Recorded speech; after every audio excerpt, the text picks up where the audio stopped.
Hello and welcome to the Tuesday, June 30th meeting of the Finance Committee. To open the meeting, I will read the statement I've been reading every week since the pandemic. Pursuant to the Governor's order suspending certain provisions of the Open Meeting Law, General Law, Chapter 30A, Paragraph 20, as well as the Select Board's emergency order dated March 16th, 2020, the Finance Committee will be using remote participation for this meeting. The audio of this meeting is being recorded and will be posted to the town's webpage within 24 hours in accordance with the Governor's emergency action requirement of keeping the public informed of actions during this meeting. I would ask that all participants remotely attending this meeting please state your name for identification purposes each time you speak throughout the meeting. At this time, I will take a roll call of the FinCom members. Mr. Maxwell. Here. Mr. Alfred. Here. Ms. Nersessian. Here. Ms. Zemer. Here. Mr. Whitaker. Present. And Mr. Murphy. Yes. Okay, all are in attendance. So I'll just give a couple of quick updates for everybody. We have a bunch of line item transfers.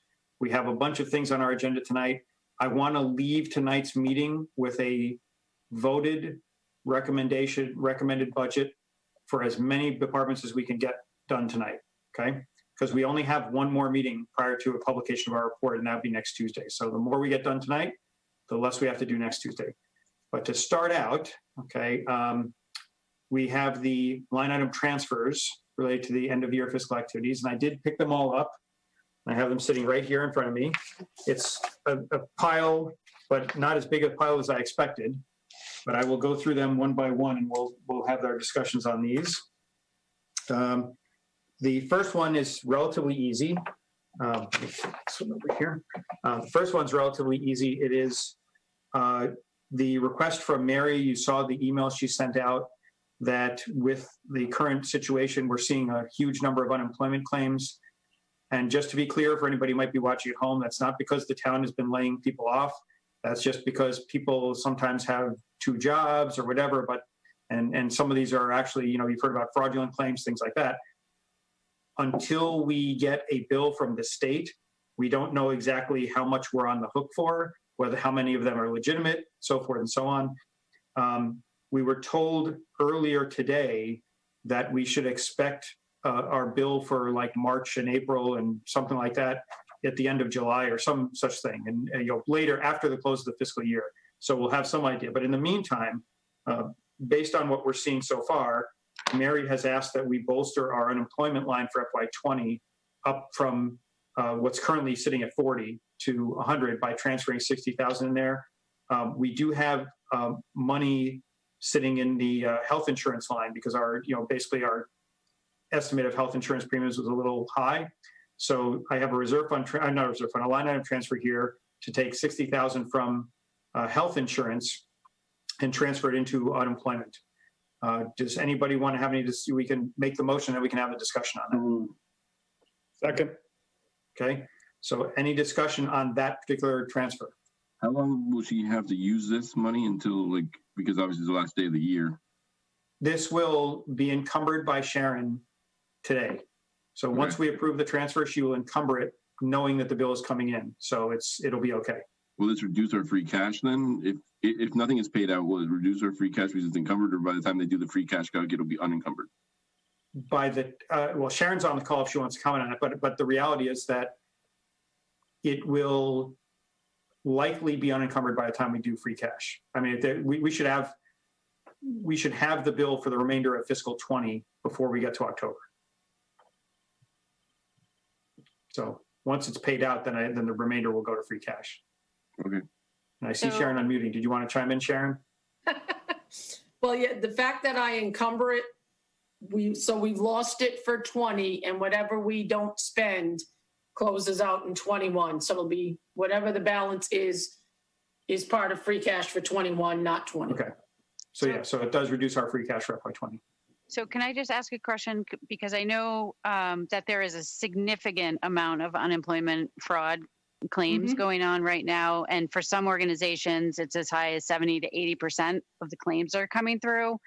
Do we have a process in place to somehow validate that it is not a fraudulent claim? I did answer you earlier today, right before I left the office. I know Mary has found fraudulent claims, and she is reporting. Mary's on the phone. Oh, that's Mary. Mary's on the Okay. phone. There you go. Go ahead, Mary. So the procedure that I put in place is every time I get a claim, notice of monetary determination, the employee is emailed and asked to verify that they have filed an unemployment claim. Okay, so we're validating that it's a true claim then. Okay, thank you. But if they haven't been laid off from Holliston, do we eventually have any liability? Oh, you're We asking have about it. promises with the last employer.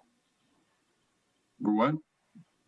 If we're one of the last of their employers, then we do have a partial responsibility for their unemployment. Okay. Right. It's not what you think, Dan. That's the short answer is, right? You think that when you get laid off by an employer, it's that employer that pays the unemployment claim. It's not always the case.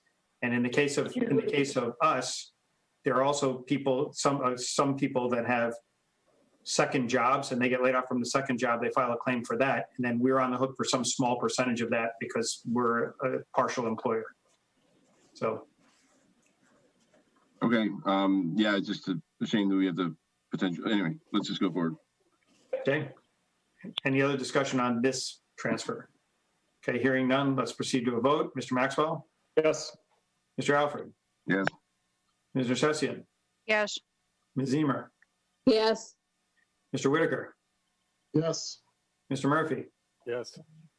Okay, and I vote yes, so we'll take care of this one. Okay. Okay, next up, we have the whole pile for the select board. Let me try to group these all together and I'll go over 1, 2, just 2. Okay, I thought there were more. Okay, good. Oh, yeah, there are only 2. Okay, so 2 for the select board. We already talked a little bit about this. One is for the special town council, the special counsel when we did the legal settlement, the town administrator and the town administrator search. The other one is a just office supply thing for covering the cost of toner. So you recall last week there was a whole issue of the 44,000, so forth, so on. Sharon went back, did all the chargebacks the right way that she wanted to do it. So now it's $32,000. So the first one is $32,000 from our excess and health insurance to to cover the special the select board's professional and technical line to cover the special counsel for the settlement and the town administrator search. Do I have a motion for that? I move. Okay, I can give Tim the second on that. Okay, so any further discussion on this? My only, at some point, Mary, you don't have to unmute or anything, but I would like, after we deal with all this stuff, to just understand what's going on in the health insurance line item and why we have so much, extra money there, just to sort of If people are healthy, I guess, not me. cover that. But so that would be my only comment right now. Okay, anybody have any? The other thing was, obviously, some of this we knew about, a significant amount. I don't know, at least $10,000 we didn't know about. And as I said last week, we just need to improve the communication of these things. And I think the new town administrator coming on board is going to help with that. Newly constituted board, so select board. So, but let's make sure that at the end of next year we're not sitting with these things. Yep. Okay, any further debate on this one? Okay, then I'll read the technical just for the records for anybody who's for Mark. The technical thing is that the motion is to transfer $32,000 from health insurance organization 01914 object 51750 to the select board professional and technical line, which is organization 01122 object number 53,000. Okay, and that's just the detailed way to write the motion. We've already had it seconded. Let's proceed to a vote. Mr. Maxwell? Aye. Mr. Alfred? Yes. Ms. Nersessian? yep, Ms. Zemer? aye, Mr. Whitaker? Yes. Mr. Murphy? Yes. Okay, and I vote yes. That's 2 down. Okay, and this one is much more, I think is much more controversial. It's a $275 transfer from professional development in the select board budget to their office supplies line to cover toner. So that's within their own budget.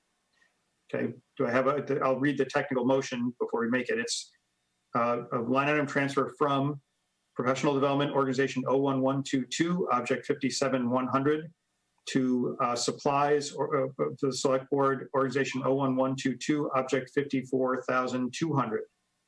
So moved. Second. Okay. Any further discussion on this one?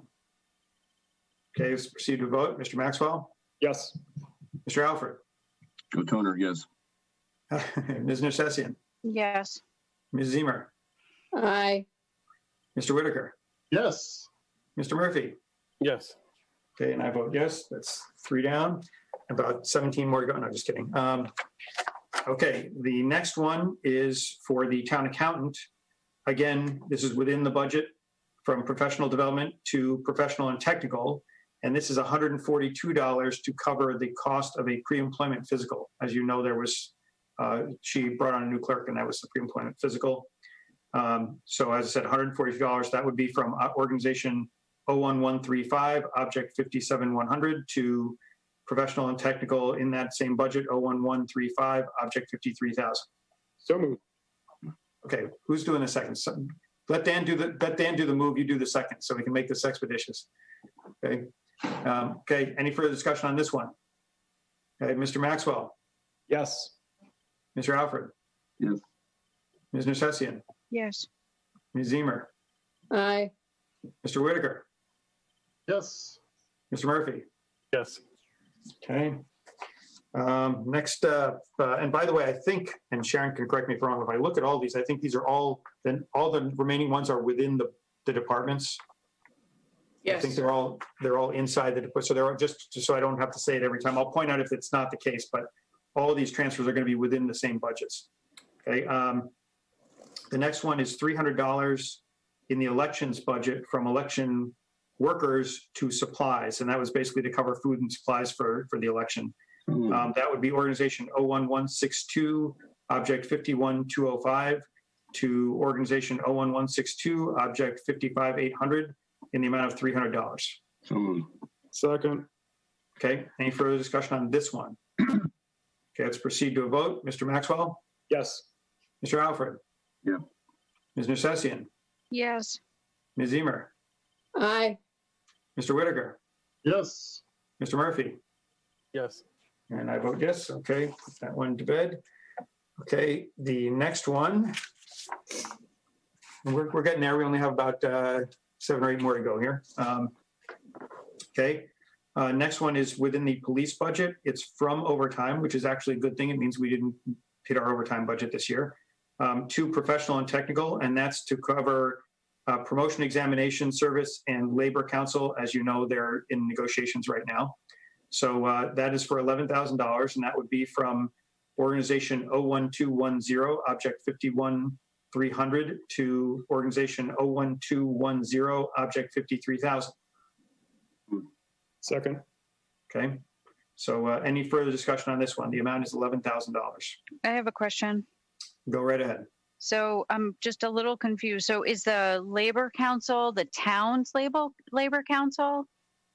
Or is it? Presumably, yes. Okay, so it's not for the police union or? No, you mean, are we playing counsel for the union? No. Correct. That was the question. Are we paying for counsel to represent the police union, or it's to represent the town, correct? In the negotiations? Okay, Yes. thank you. That was just my question. Thanks.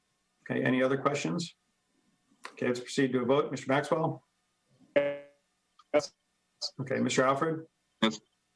Ms. Nersessian? Yes. Ms. Zemer? Aye. Mr. Whitaker? Absolutely. Mr. Murphy? Yes. Okay, and I vote aye. That's another one down. Next up is $15,000 within the fire department budget from the regular salaries to purchase services, and that is for service on the elevator and vehicle maintenance for engine 1 and engine 4. So that motion would be organization 01220, object 51112, to organization 01220, object 52410, in the amount of $15,000. So moved. Second. Okay, any further discussion on that one? Yeah, I don't understand. So there's part of it is for an elevator? The elevator service. Okay, part of it's for elevator service. Right, And but this is going, just to be clear, it's going to purchase services. So it's basically, they hired to hire somebody to service the elevator, and they had to do vehicle maintenance on engines 1 and 4. and that was unanticipated? Apparently, I mean, well, let me be clear. This is not a reserve fund transfer.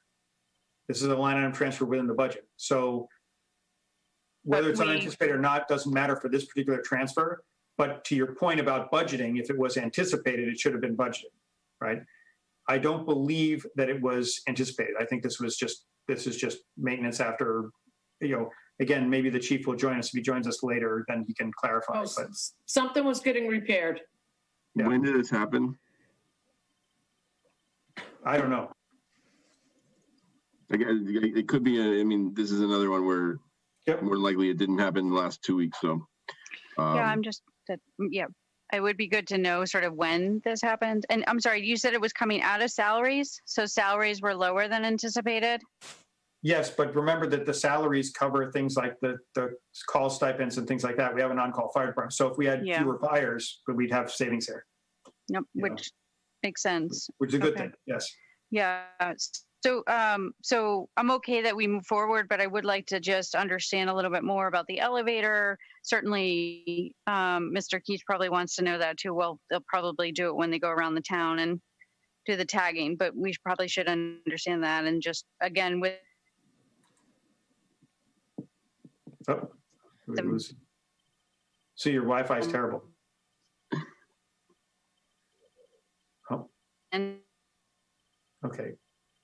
Who- So you're Underwater. freezing on our screen. So if you can hear us, just when But- you. but No, I can hear you. There we go. This Okay. should be reported better to us. Yes, that's why I'm making notes as we go here. So Yep. which ones to follow up on. So. Okay. So any further discussion on this one? Okay, let's proceed to vote. Mr. Maxwell, Yes. Mr. Alfred, Yes. Ms. Nersessian, yes, okay, Ms. Zemer, Aye. Mr. Whitaker, Yes. Mr. Murphy. Yes. Okay, and I vote yes. So that in the pile with the duly noted correction. Okay. And can you hear me? Next one. Yes, Sharon. Was just going to answer Sue's question. Go He ahead. had a $2,200 service call on the elevator. The doors would not open. There was low oil. But yeah, he had one service call that was $2,300. When was that? Do you know? That was back in August. Yeah. So to the point of, yeah, that's something we should have known about. And then the vehicle maintenance, I mean, those, I don't know if those are happening recently, but, Well, engine 1, I think, is the ladder truck, which is why that was. No, engine 1 is engine 1. Ladder Okay. 1 is ladder 1. The ladder one, huh? Yeah. Yeah, two different vehicles. Okay. I just knew it was one. One's a ladder, one's an engine, Ken, come on. Yes. They didn't teach me that at MIT. No, clearly not, no. Okay, so next up is highway for $214, and this is moving from office supplies to professional development for continuing education. Okay, and that would be organization 01420, object 54,200 to organization 01420, object 57,100 in the amount of $214. So moved. Second. Yeah, you're getting slow there, Dan. Okay, Well, I any already further did it discussion before. about this one? You insist on keep reading those damn numbers. Yes. Okay, any further discussion? We'll proceed to vote. Mr. Maxwell? Yes. Mr. Alfred? Yep. Ms. Nersessian? yes, Ms. Zemer? Aye. Mr. Whitaker? Yes. Mr. Murphy? Yes. Okay, and I vote aye, so that goes in the pile. Okay, 1, 2, oh, we're getting there. I can see the light at the end of the tunnel. Okay. Next one is the facilities manager. So Mr. Keach is here if you have any questions. This is to take it from salaries, basically, obviously because of when he started, and move it into the following 4 things. And I'll just point out for the record, this is not the software. That's the second, that we're going to do that one next. This is to move it from salaries into $133 into purchase services, $1,000 into supplies, $800 into professional development, and $429 into equipment. Okay. Now, if you want to, if you have any questions about what that breakdown is, my quick 2-second take on it is, as you know, when we passed the facilities manager budget, we just basically put everything into the salary line. And this is now breaking it out into a real kind of department type budget. Now, as for what these amounts are for this year, if you have any questions, obviously Mr. Keese is on the call, but let's get the motion going. The motion would be to transfer $2,362 from 01422, object 51100, to organization 01422 in the following 4 objects in the amounts I'm going to read: $53,400, $133, $54,200 in the amount of $1,000, $57,100 in the amount of $800, $58,500 in the amount of $429. Second. Okay. Any questions about this? Does anybody, as I said, Mr. Keese is on the call if you want to ask him anything about this, but this is just, I think, moving out to, he's setting up his budget for his department, or for his, whatever you want to call it, unit, since it's technically under another department. Okay, let's proceed to a vote. Mr. Maxwell? Yes. Mr. Alfred? Yep. Ms. Nersessian? Yes. Ms. Zemer? Aye. Mr. Whitaker? Yes. Mr. Murphy? Yes. Okay, and I vote aye, so take care of that one. And the next one is the software package. So this is a transfer in the amount of $30,463 from the salary line, so that's the only line in the facilities budget. Organization 01422, object 51100, to the equipment budget in that same organization, 01422, object 58,500. And again, the amount is $30,463. Second. Okay, and I assume at this point we've beaten the asset tracking software thing to death. I would just like to say, given that we have Mr. Boudet and the members of the school committee here, that I would strongly urge them to just at least talk with Mr. Keese and see if there's any way of maybe even doing something at the same time. Not obviously, and it would cost more, so we'd have to figure that out. But since they're going to be here, getting a full asset inventory of what's going on in town, it may be cheaper to combine it than to do it in 2 different lumps. Though at the same time, I also realize that we have no money this year, so. That was great. I'm just, they're going to be here. They're going to be doing the. Never mind. I was going to say, just Anne-Louise, just say, yes, I heard you. Just say, that's all I'm looking for is just, yes, somebody talk to somebody and leave me out of it. And Sure. Okay. So, okay, hearing no further questions, we'll proceed to vote. Mr. Maxwell? Yes. Mr. Alfred? yes, with my comments. Yes. Ms. Nersessian? Yes. Ms. Zemer? Aye. Mr. Whitaker? Yes. Mr. Murphy? Yes. Okay, and I vote yes. That takes care of that one. And let's see, how many more do we have? We have 1, 2, I think we have like 4 more, 3 more. Okay. Hey, this is how the sausage gets made. I almost wore an apron because I was going to say we're making the sausage tonight, but I decided that nobody would get the joke. Somehow the select board just does these in like batches, and they don't even talk with the numbers and items and everything like that. So Yes, well, we have to because we're the ones with the power to make the transfer. That's why we're in our superpower time. Remember? So I feel powerful. okay, next one is 33,000 within the snow and ice budget.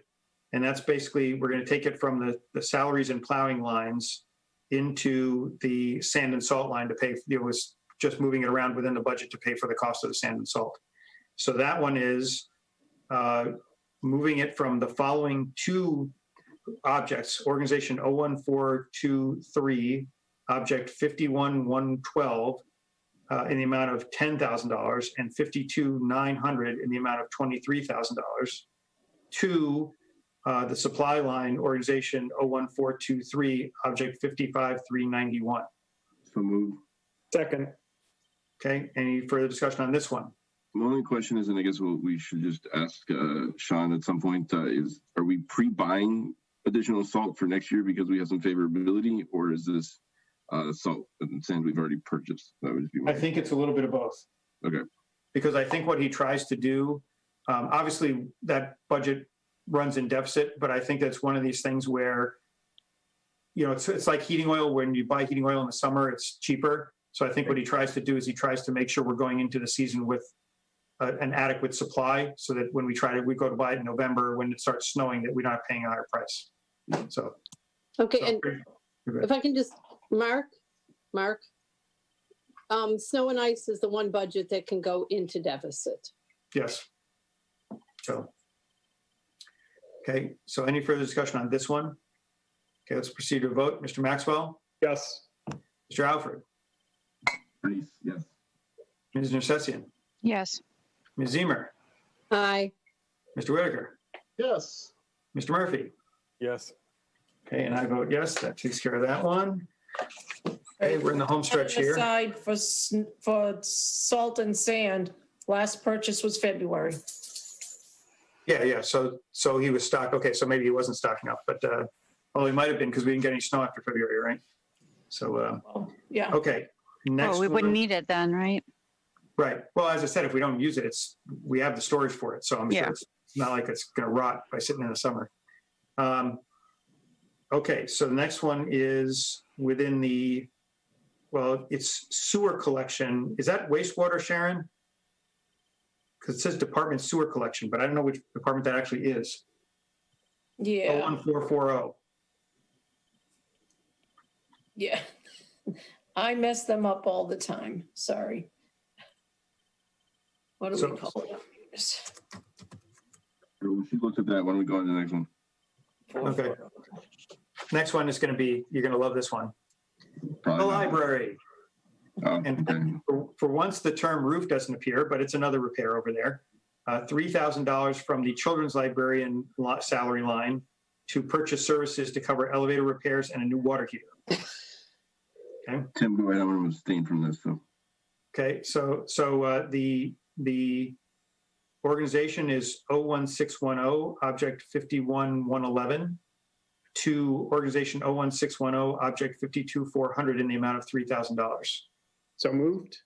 Second. Okay, any further discussion on this one? Yeah, do we know when the elevator, what it was for, and then the water heater and when that happened? I do not know, but I will. I can tell you. that one too. Okay. Go ahead, Sharon. I gotta find it, but I'll tell you. Well, did you find the other one, the one with that sewer collection? Oh, one? yeah, the other one was that's the sewer collection and disposal. But what is that under? What department is that under? We have a separate line for that? I've never seen that in the Yep. budget before. Okay. And every year, I didn't make it up. No, I'm just saying that where is it? Like, if you look at our spreadsheet, there's nothing that's called sewer collection there. So we're appropriating to it from, so is it wastewater? That's why it says it wastewater that it's under? Well, I'm going to guess that it's wastewater then. Actually, I Is can what you're check. calling Okay, it, I'll yes. check. Well, I'll double check because I know Yeah. how I can figure this out. Well, I mean, because we got trash collection and then this. Yeah. So you're probably calling it wastewater and, Yep. I'll figure out. Okay, so we're on the library one right now, just for everybody's. all right, and that was repairs and maintenance you're looking at? Yes, that's the elevator repair and the new water heater. Righty. And by the way, it is wastewater treatment. I just confirmed that. So, Okay. Let's see. I gotta get you back in the right order. okay, so the question was when, we were just saying, when were these repairs and the, Associated elevator, the repairs were in May. so that was recent. So was the annual safety test. So I have a feeling they tested and then had to come back and repair stuff. Okay. Paid them both in May. Right. And then what about the water heater? Water heater. That was in February. Yeah, so that one we should have been told about. And maybe we were. I'd have to go back and see. I don't see that in my notes though. Yeah. So, okay, so that's what that is. And I duly noted, again, I'll make the note to make sure perhaps after we're done with town meeting, when we finally get through town meeting, we will send out something at the beginning of the fiscal year, reminding people that if things come up during the year, we'll get the reports, but also just send them something reminding them to bring issues to us, even if they're not needing the money right away. So we're aware that they're coming. So, I mean, neither one of them were huge. I mean, $1,500 a piece, it's enough to throw her over, but yeah, no, and probably not enough exactly. to say, oh, I need to tell you. Right, but as I said, it's can be as simple as an email, just saying, hey, Yeah, we didn't plan on this repair. Just wanted to let you know we're spending $3,000, and we would probably say in August, okay, thanks for letting us know. We'll deal with it in June, but at least right, well, they'll, yeah. so then when we see Yeah, this, we can okay. sit here saying, what is this? So, okay, so any further discussion on the library? Okay, so proceed to vote. Mr. Maxwell? I have a question. Why was there 3,000 favorability in salaries? Is it because they were shut down? No, that's the children's librarian. As you recall, the children's, they had turnover in the position, so they didn't have a children's okay. librarian for part of the Okay. year. So that she did tell us at her budget review. Oh, okay. Okay, so proceed to vote. Mr. Maxwell? Yes. Mr. Alfred? To abstain for the irrational reasons that somehow I have a Yes, conflict yes, with my wife being on the board. yes. Ms. Necessian? Yes. Ms. Zemer? Yes. Mr. Whitaker? Yes.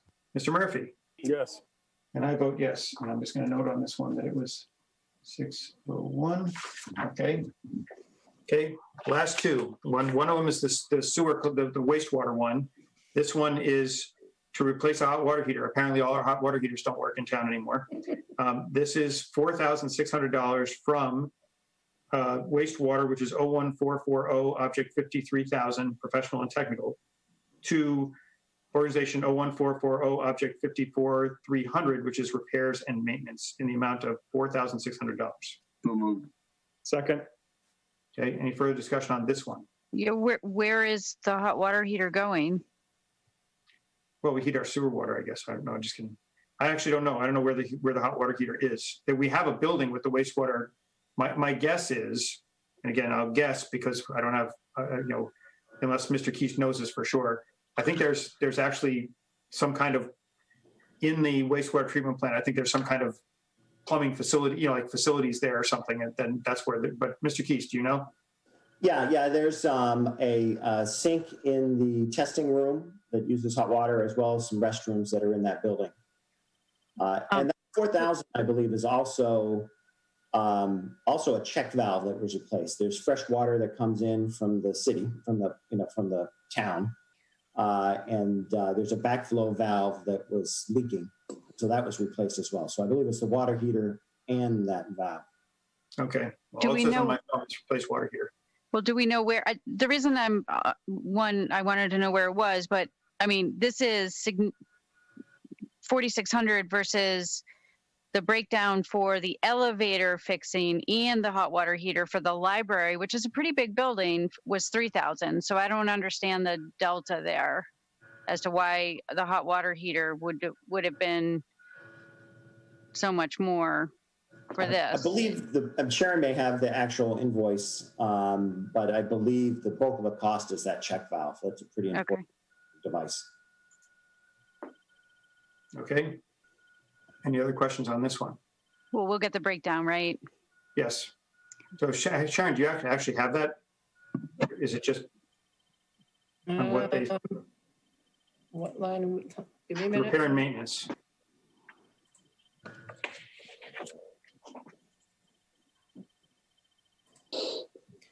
Here's a maintenance. The hot water heater itself was 1,750. Okay, thank you. Service on, on the service was what, 1,200 bucks. Additional service on the treatment plant. Okay, so that means the check valve and its associated cost Yeah. must have been the other $2,000.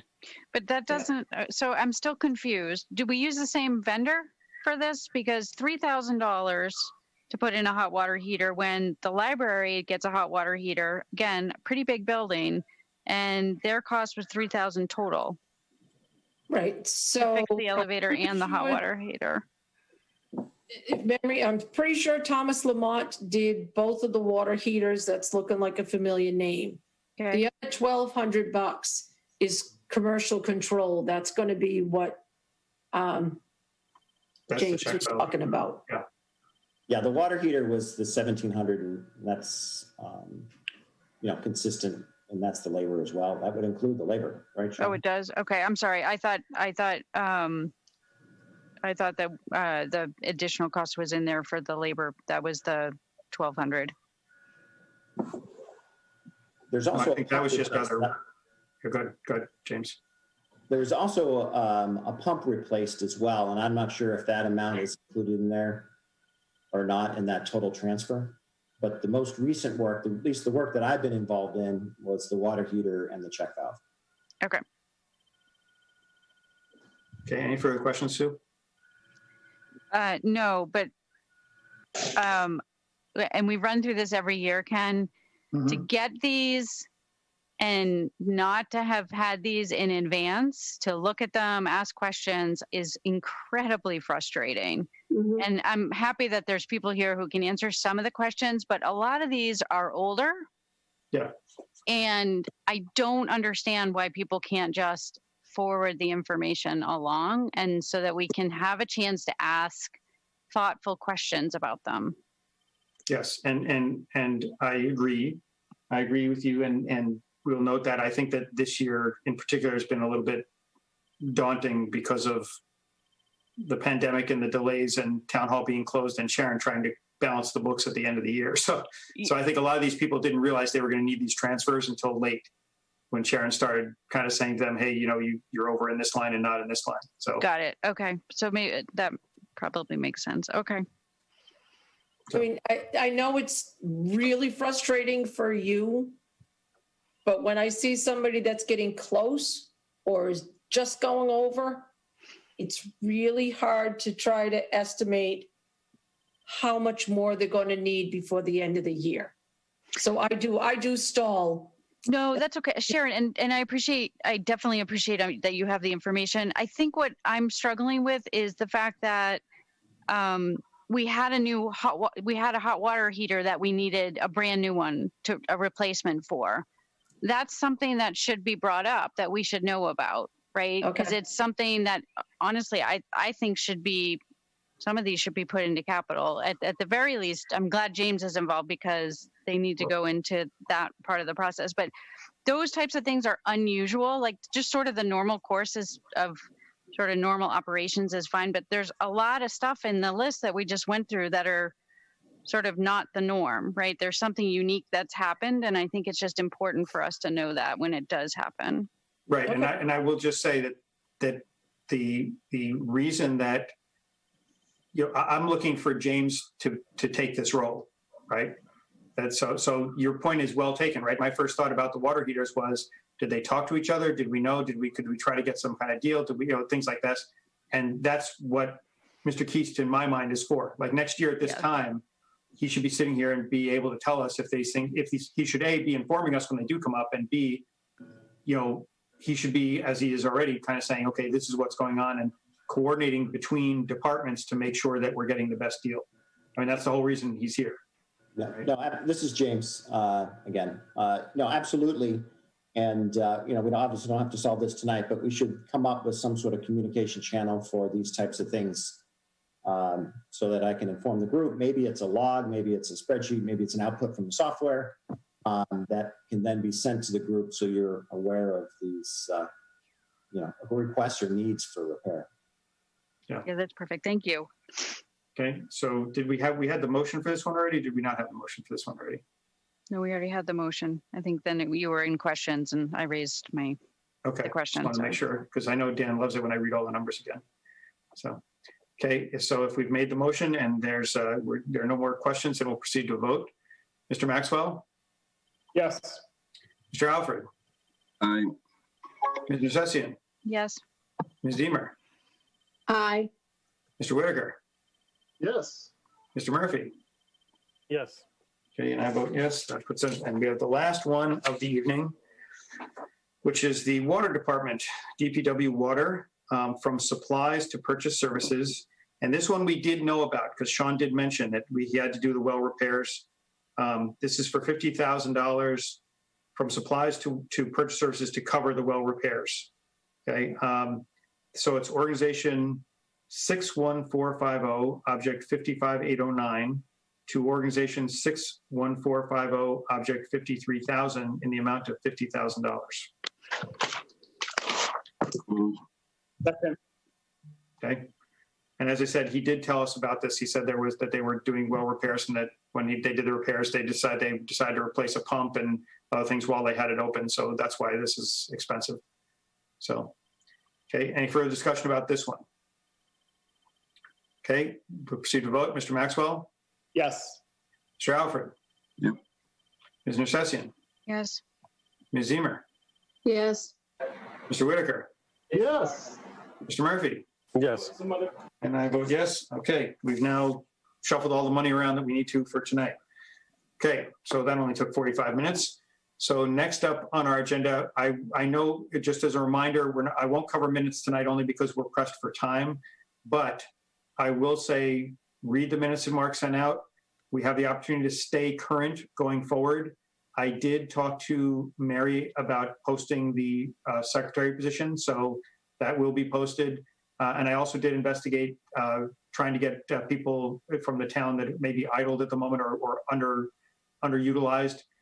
However, the town hall is ramping back up to full service. I was actually there today to pick these transfers up, and a lot of the town hall employees were actually there with the new plexiglass. Town hall is not open, just to be clear, but they're kind of getting their offices going again. So that option doesn't really exist, but we're going to check again just to make sure. So, okay, so be prepared for minutes next time.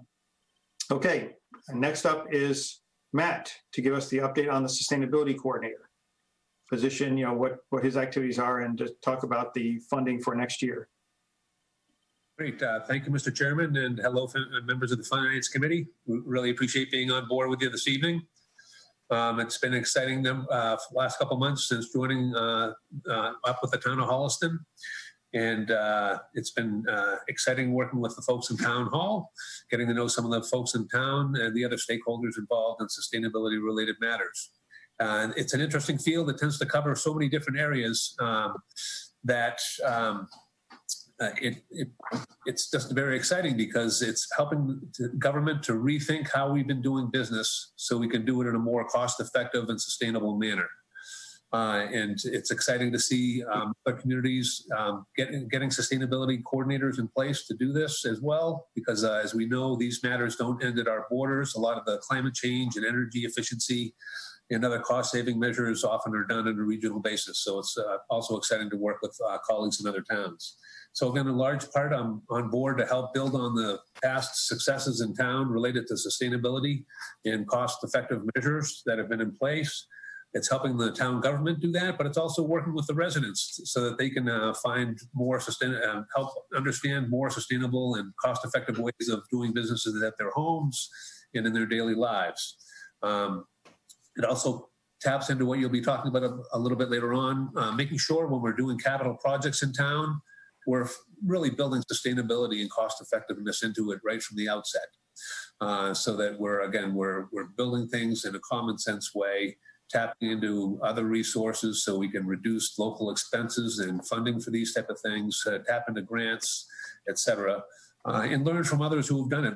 We're one of 351 municipalities in the Commonwealth. I've been lucky enough to work with over 90 of the communities, mostly in solid waste and recycling initiatives over the years, but we have so many common issues between our towns, but each town is very unique in its own way. It's a big reason why I was really excited to get selected to serve as a sustainability coordinator in Holliston. I grew up right next door in Hopkinton. I've loved Holliston for a long time. And the town has had limited capabilities to do a lot of things because of challenging with financial resources, and it's also the physical characteristics of the town. But the town has done a lot of good things in the past, and there's a lot going on at the moment, and I'm looking forward to contributing in the future to these initiatives. So, yeah, so Matt, just to not to cut you off, but we have a ton of stuff on our agenda tonight. So yep. I'm not trying to be mean. I just want to drive you to the point of being here, which is talk to us about what you're doing and the money part. That's what I was. Thanks. Exact. So actually, as you can imagine, my job is not the fiscal director for the town. It's the sustainability coordinator. So yep. A big focus of it is money, Mr. Chairman, as you well know. But a lot of the sustainability related things that I'm on board to help with relate to more than just the dollar. Absolutely. So get to your point, because it's the finance committee, and again, you guys have been doing a great job. It's another reason I'm glad to be working in the town, is the partnership between the finance committee and the other town officials to have things balanced out. So just in terms of the energy area in the last several months, and again, a big part of what's been happening is I was brought on board at the end of January. 6 weeks later, just to round it out, the pandemic hit. So it's at a bit of a challenge, as you can imagine, in terms of getting a lot of things accomplished in the last several months. That ties in with state grant programs, et cetera, being put on hold while they were trying to understand their resources and being able to respond to the pandemic. Another major factor in terms of what's taken place in the last several months in terms of this job and others, I'm sure in the town, is the fact that our town administrator is changing out. So we're currently in that process, as you certainly well know. So on the energy side, I've chipped in, I've been lucky enough to join in with our Green Communities team. We applied for Phase 4 grant funding in the past, just a couple, actually, I think it was at the beginning of May. Chris Mayo has been the leader in our green teams, our green community team. So we've applied for funding that will help both with lighting controls and sensors at the Miller and Placentino Elementary School, LED lighting conversion at the Pine Crest Golf Course, which would be really exciting, insulation improvements at the field house, and boiler replacement at the police station. So we're really hoping to hear a successful awarding of that Phase 4 grant on the green community in the months ahead. On the aggregation side, this relates to trying to save ratepayers, electric ratepayers in Holliston that participate in the Community Choice Program. So we've been working at trying to make sure when the next contract is finalized that we have lower rates for those residents that participate in the program. And we are also making it a greener program for the participants in the aggregation program. On the climate side, again, we've already been participating in the MVP program for the last year or so. We did pause on an action grant that we'd received in this current fiscal year, in large part due to the lack of resources available and the changed leadership in the town. So we did put a pause on that. Just in the last couple of weeks, we did apply, and I'm glad to have worked with Ryan Clapp from Conservation. So we are part of a regional MVP grant application that was submitted about 2 weeks ago as part of the Charles River Climate Compact. So we're really hoping that'll be a successful awarding of that grant. And that's to help develop a watershed model for the Charles River watershed. And in large part, it'll have a big impact here in Holliston related to flooding impacts due to climate change. It'll also provide some valuable resources for our efforts to assess our dams relative to either repair or replacement.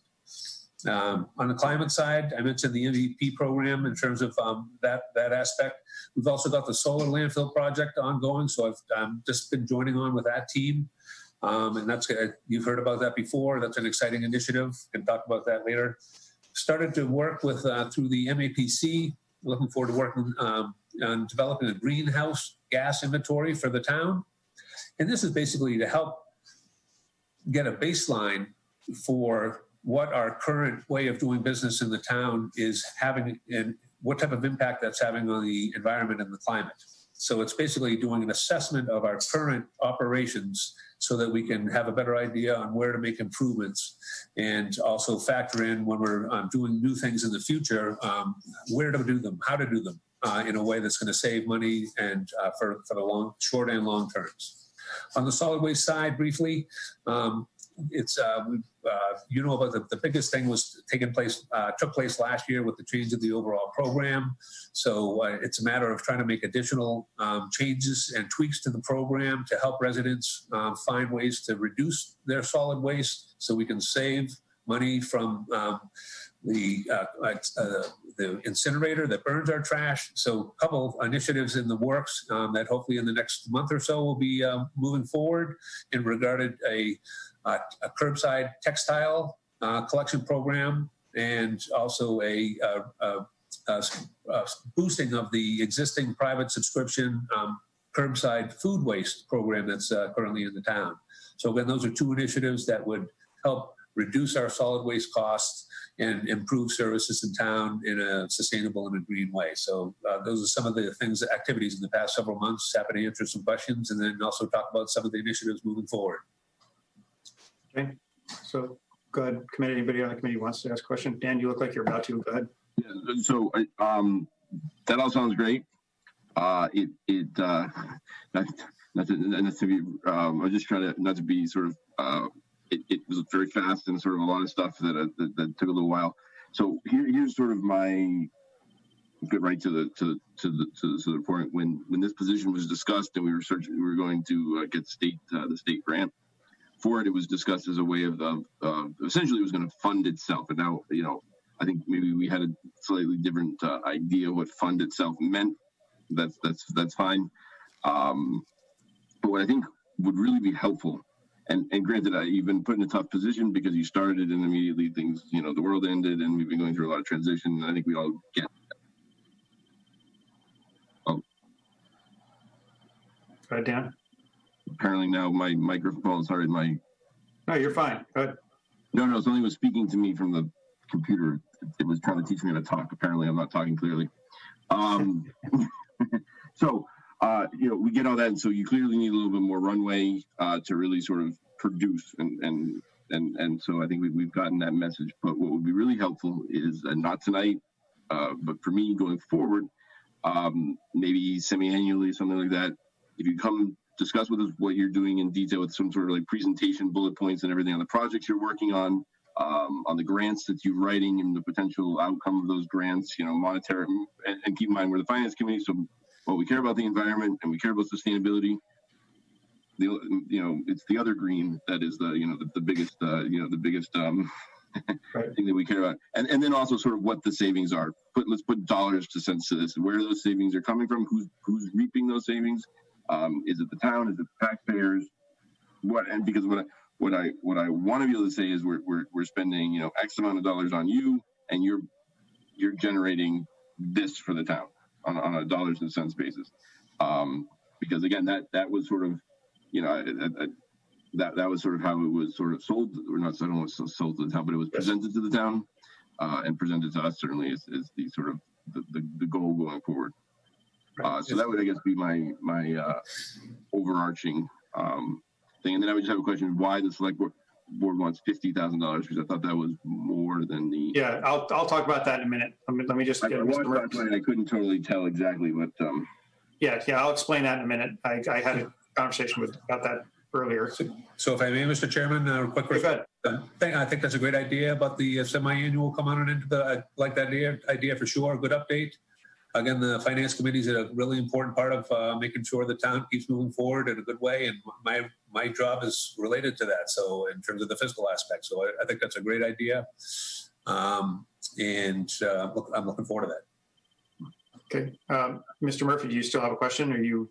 I was just going to reiterate to what Dan said, and I appreciate him agreeing that this is something we should do on a semi-annual basis, and Yeah. I'd like to see it in advance rather than just being spoken to, because most Well, of us are detailed it people. depends in this case. We have the I question. understand. That's why. Yeah. Yeah, but mostly just, you know, so we get a summary, and we like to mull over the stuff, and then we can ask questions intelligently. So just Yeah. going So forward. what I would Mr. suggest. Chairman? Yeah, go ahead. You're asking questions intelligently, even without the background information, but I'm looking forward to getting that to you next time. Yeah. What I would suggest is that on a semi-annual basis, for example, you think about the financial aspects as Mr. Alfred pointed out, right? We're more, we obviously all care about the environment and want to become more sustainable, but we're trying to evaluate the ROI on the investment we're, so to speak, making in sustainability. And the way to do that, from our perspective, the way to show that is is to come in and say, okay, in the last 6 months, we applied for X dollars in grants. We cut our solid waste by X amount. That should translate into this much savings in solid waste. In other words, relate the sustainability pieces to the financial pieces in terms of their potential and in terms of the revenue. Because again, it's not that there's some confusion about the whole thing of paying your salary, right? But the reality is that the paying your salary piece doesn't necessarily mean you bring in a grant that says I'm paying myself X dollars. It can be that, hey, I got us a grant that was $250,000 over 2 years to do X project that's going to save us money. So I brought in $250,000 and I cost the town, my salary was, or my contract was, $50,000. So I've netted the town $200,000 additional dollars by writing that grant. That's the kind of thing that I think these guys are referring to. Yeah, and just to be clear, I'm looking forward to doing that. And as I think you pointed out at the beginning, Mr. Chairman, a couple months into this thing and a pandemic hitting and a town administrator changing out, it's been, and to think that there are grants out there that you can apply for in February, a couple weeks into the job, and you're going to receive the funding for the position for July 1st of this year. Yeah, not the common. We all recognize that. The last 30 years. So it's really important to, but everything you're saying is right in line with why I applied for this position, to support what you're saying, everybody that's commented. When I was served on the select board in Hopkinton, one of my first things was to establish with my colleagues a sustainable green committee. And that was because the Commonwealth had just initiated the Green Communities Program. So when I initially mentioned that it was going to be called the Sustainable Green Committee, a colleague on the board suggested, hey, it's got to be more than just environmental goodness here. And I said, that's exactly why I'm calling it the Sustainable Green Committees, because it's about the dollars. It's about the green. We're doing this committee not just for the environmental benefit to be part of the green communities. We're doing it to save the town money. I'm a fiscally conservative person who grew up in a fiscally conservative New England family. So I can't stand the fact that when tax dollars are wasted. It's a big reason why I'm in this position. I'm looking forward to working with the FinCom and especially with the new town administrator and the new select board with the new member that came from Finance Committee. Because again, when looking at his background, the new town administrator to be, and his also the job interview, several of the initiatives and things that he's worked on in the past are of interest to me. I know one of the subjects was talked about last week, which is streetlights. So one of the things I did before even applying for the job in Holliston was to drive into the town and to see whether the streetlights had been converted yet. This is back in December of 2019. So when I drove down and I saw, hey, look at those high pressure sodiums, I'm like, hey, this is going to be a nice opportunity if I get this job to help the town convert to streetlights. So since I've been on board, I've done several things. And to be honest with you, I could do this about many different subjects, all the background I've been doing in the past several months. But again, these things take time. So there used to be a grant program through the MAPC that I was hoping to tap into. Unfortunately, that's dried up due to DOER funding, but I'm still tapping into the MAPC folks who have run that for dozens of communities. And I've taken some other measures just to start teeing us up. So you told me, so that's right. great. Okay. So Yeah. So this is exactly the type of one that's, it takes some time and you got to do background work and it's tying in with timing. One of the understood. happened, just to round it out, if I may, Mr. Chairman, is having the new facilities manager or director, I'm not sure James's title, but it's really nice having somebody like James to be working on and just getting to know and to be working on as we're really trying to build in sustainability, but also try to make some changes on where we can make improvements on facilities, et cetera, in the town. Yep. Okay. Okay. Michelle, you had a question, but then after this, we're going to need to move on. So go ahead. You're muted.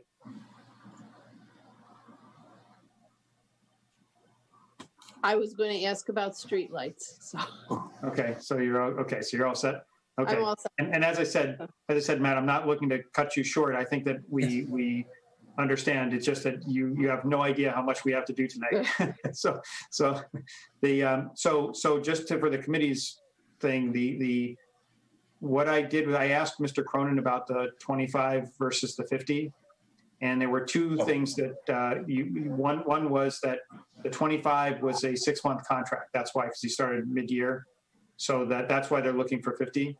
He told me that the expectation is that the electric, the 0.1 cents per kilowatt or whatever, the surcharge, if you want to call it that they approved already, is expected to bring in around 40,000 a year.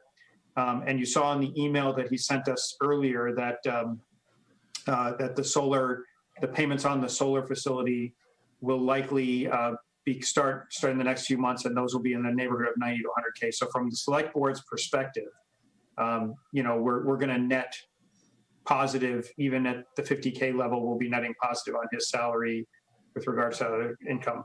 So go ahead, Dan. You're muted, Dan. What's the delta though? I'm sorry. What you mean the delta? What are they going to use the excess money for, even if we're netting positive? Oh, they're not. Well, at the moment, that's general fund revenue, right? So total cost is going to be $50,000. Total cost $50,000. Okay. It's a contract service. There's nothing else besides a contract. Okay. So, but what I'm saying is that 40 of that 50 will come from the surcharge, and the remaining 10 will come from the solar money, which we expect to be in the range of 90 to 100,000. So there will be extra money, and I'd ask you to hold on that thought for a little while till we get to the spreadsheet, because I'll explain that as part of the whole budget scenario thing. So, but that's why it's 50. I was just telling you it was 6 months. Let's move on. Thank you very much, Matt. It was great meeting you. Yes, thank you very much, Matt. And by the way, you don't have to call me Mr. Chairman. You can call me Ken or Dr. Chairman. Dr. Chairman, yeah, exactly. It's all good.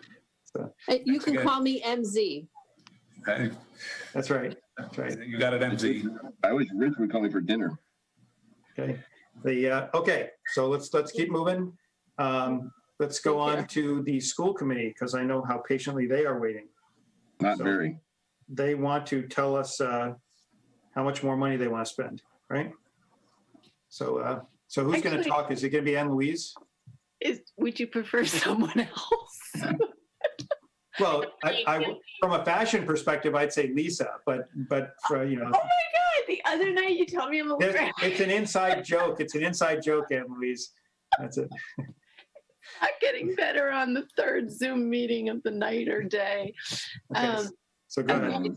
So, quick question, Ken, Mr. Chairman, Dr. Chairman. Dr. Chairman to you.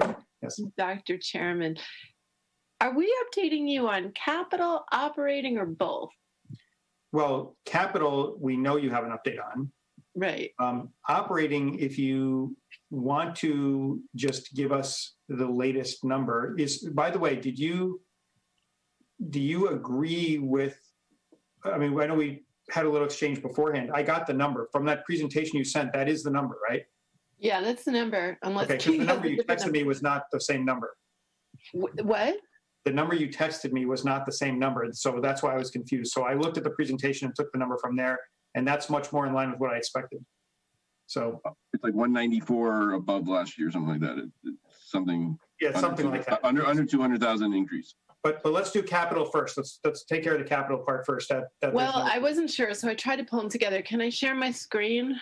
I believe I have to give you permission to do it. Let me see. You want to do a full She's all set. She can share it. Oh, okay. Go ahead. Okay, so I did. God, I hope I gave you the right number. I was pulling these quickly, so hang tight. So everything, this is such a weird year because things have changed up and down over the course of the last few months. So I just threw it into a single chart. I hope I've got the right numbers, though. I tried to go back through the presentations. So the operating number has gone down significantly since we first approved it as a committee on March 17th.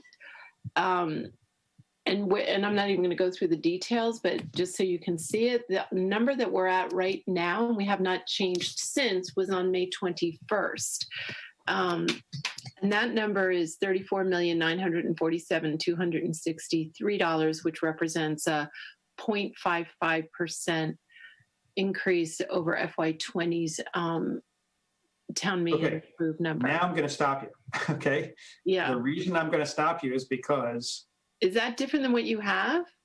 Yes, that's different. I would prefer that number, but that's not what I think your number is, because the 34,947,263 was your FY20 appropriation.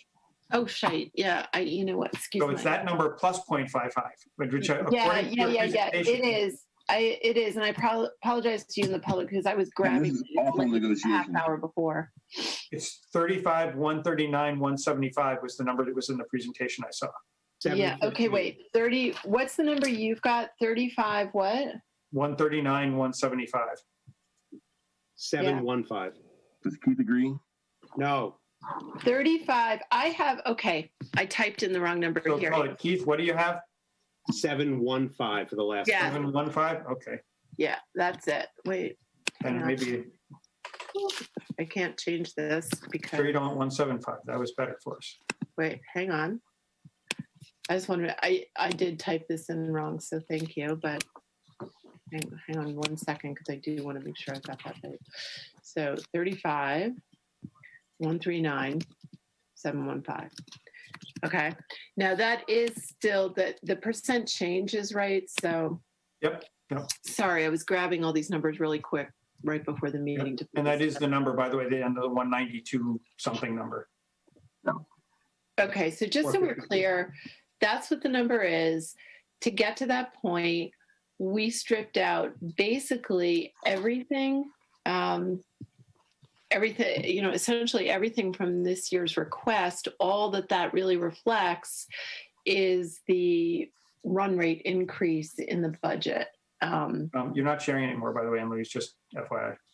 Oh, excellent. So Sorry. just by run rate, you mean the level services? Yeah. Yes. Hang on. Sorry. Share away. Share. Okay. There you go. All right. So that hasn't changed. I just wanted to level set so everyone understands. Now, I think the number could change, but what is still an open question for us is what we will need in terms of staff and resources to support reopening. And to the extent that we need to hire more paras or counselors or what have you, teachers, because that's where I think depending on the number of students we can put in a classroom, we may need to do that as well. We're, working through those plans now and hopeful that we'll be able to cover whatever we need through, either the CARES reimbursement or other resources right now. Well, actually, I think for staffing, only CARES will cover that. None of the recent entitlement grants will, as far as I'm aware. But the administration is working through that tomorrow in our subcommittee meeting. That's one of the key agenda items, is to shift to that discussion. The discussions to date have really been addressing incremental needs associated with technology and PPE and anything that had a real lead time in ordering or for which the supply chain was going to get tight because of competition. I think we've addressed most of those things. So if you look at the timeline around capital, the initial budget approved for that was roughly over $1 million, but half of that was related to two major repairs / upgrades. One was the committee and field project, replacing that, and we can talk about that in a minute, and the other was the Miller roof. And then the remainder was associated with technology and infrastructure. And again, on the 21st, we voted to reduce that spring capital request by $500,000. So roughly in half, down to $518,086.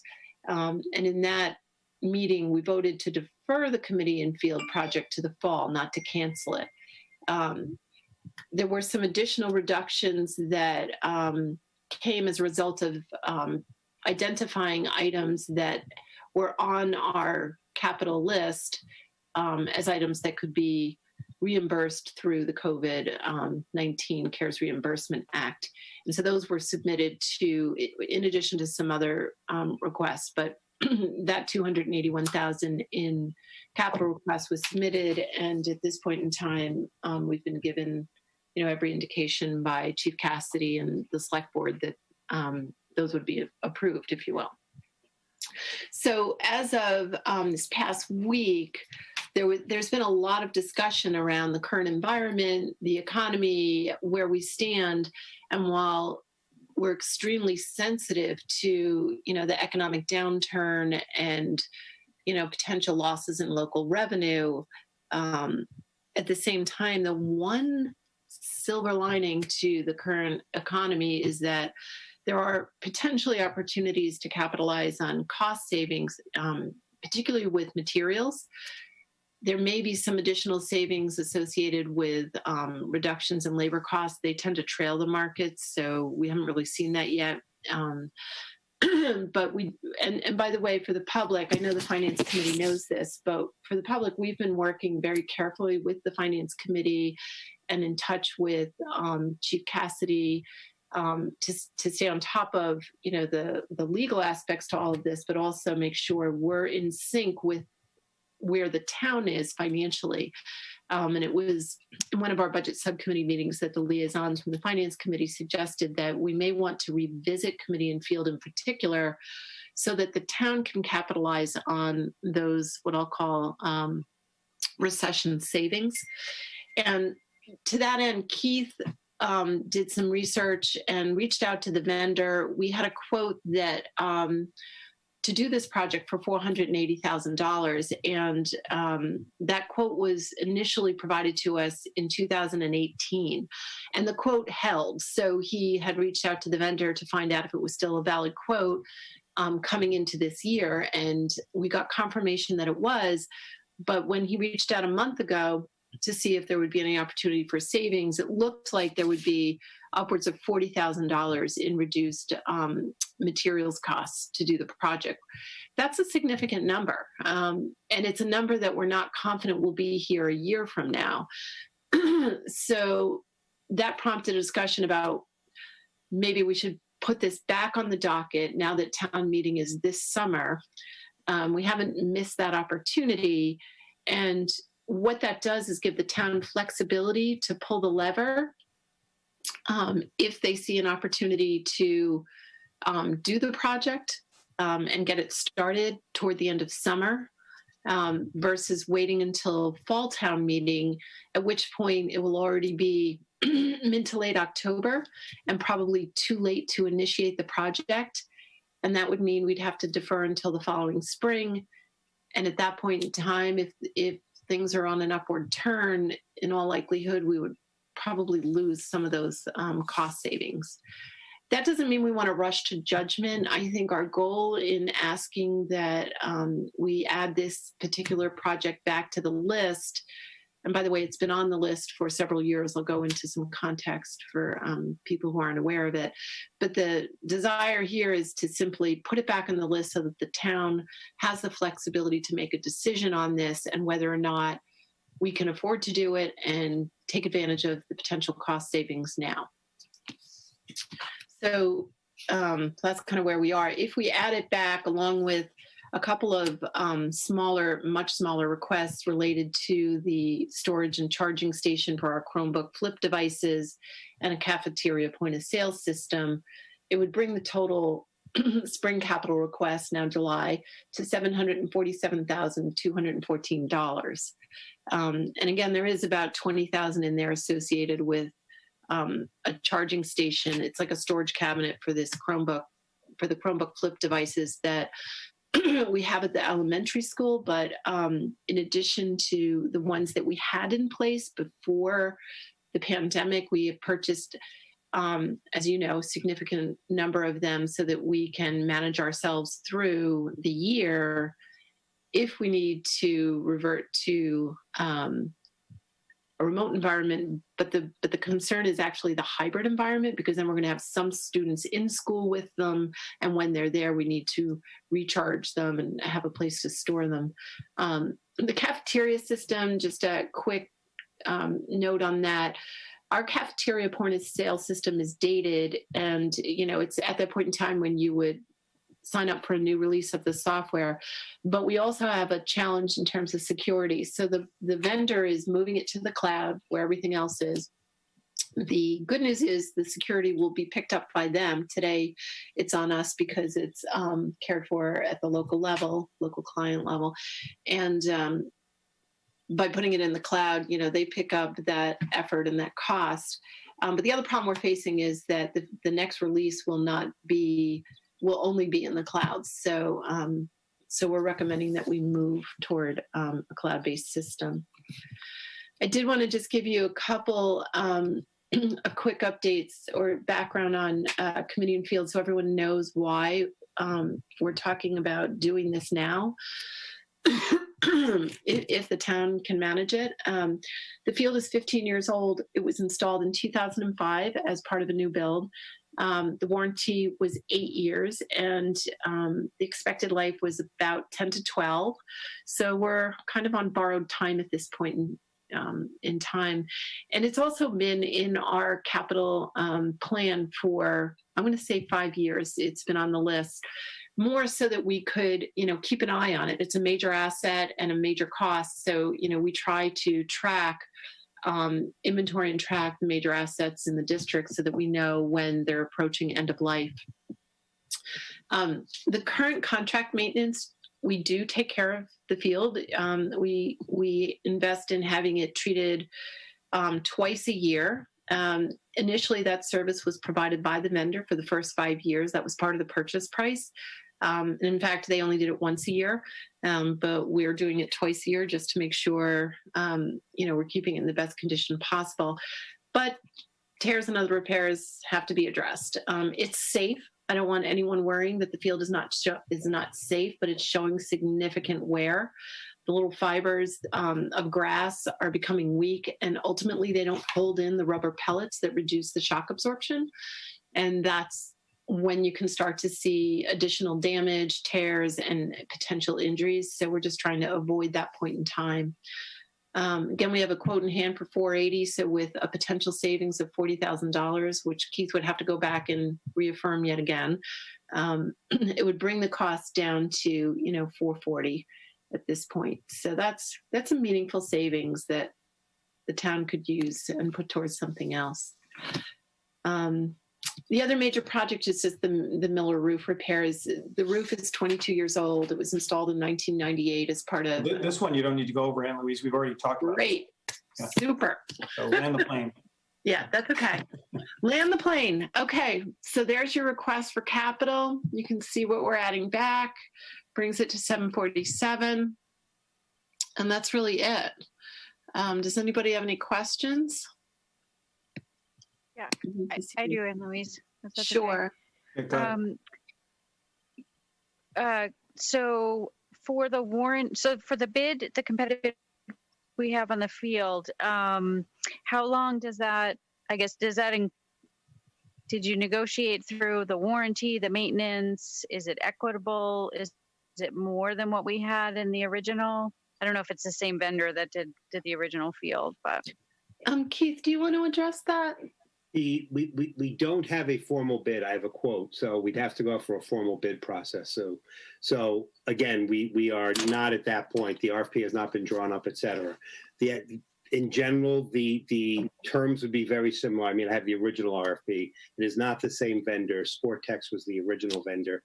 This quote was from Field Turf. So, and that's the company that's been servicing the field. Again, the hope is that they'll still be looking for work this fall, and we just don't know at this point in time. The original quote, and we've missed it by a year. I just want to correct that for your information. It was the original quote was from the fall of 2019.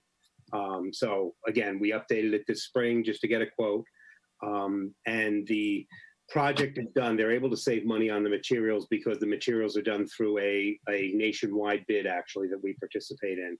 The labor has to be prevailing wage, so that's actually not really movable. So we're just hoping that their business is slowing down enough where they're willing to eat a little profit again, as they were if we were able to, do it late spring, early summer. So late spring, early summer next year. No, this year. Right. We're sort of in summer now, and the original reduction of the 40,000 was based on us being able to do the project in late spring or early summer this year. It. Okay, I understand. And how would you deal with fall sports? Well, there's a massive question mark around that right now, Sue, and that's why I was saying, we're in a weird situation because with AAA, with COVID, we still don't know if there are fall sports. Sure. I think we're hopeful for the kids' sake, but if it doesn't happen, the field would be just sitting there and it would be a really great time to do the project. But if we wait until October town meeting, then we won't have the funds appropriated and we won't have gone to bid. Yeah, I'll just give you a little quick 2-second background here, Sue. this was, as you know, was in the capital plan for replacement this year. Okay? Yeah, So I know. it's not an extraordinary request. It would have been approved in May and probably would have been done this summer had we had normal town meeting. The reason we, as the subcommittee, as the liaisons, when we had the discussion, we told them to edit back was because of exactly what you just said. We sat here and said, if this pandemic or for whatever reason, we don't have a fall sports season, and we're now in the position where you have that leverage, the negotiating leverage in the contract, in the bid, and saying, hey, the economy's not doing well, we have more price.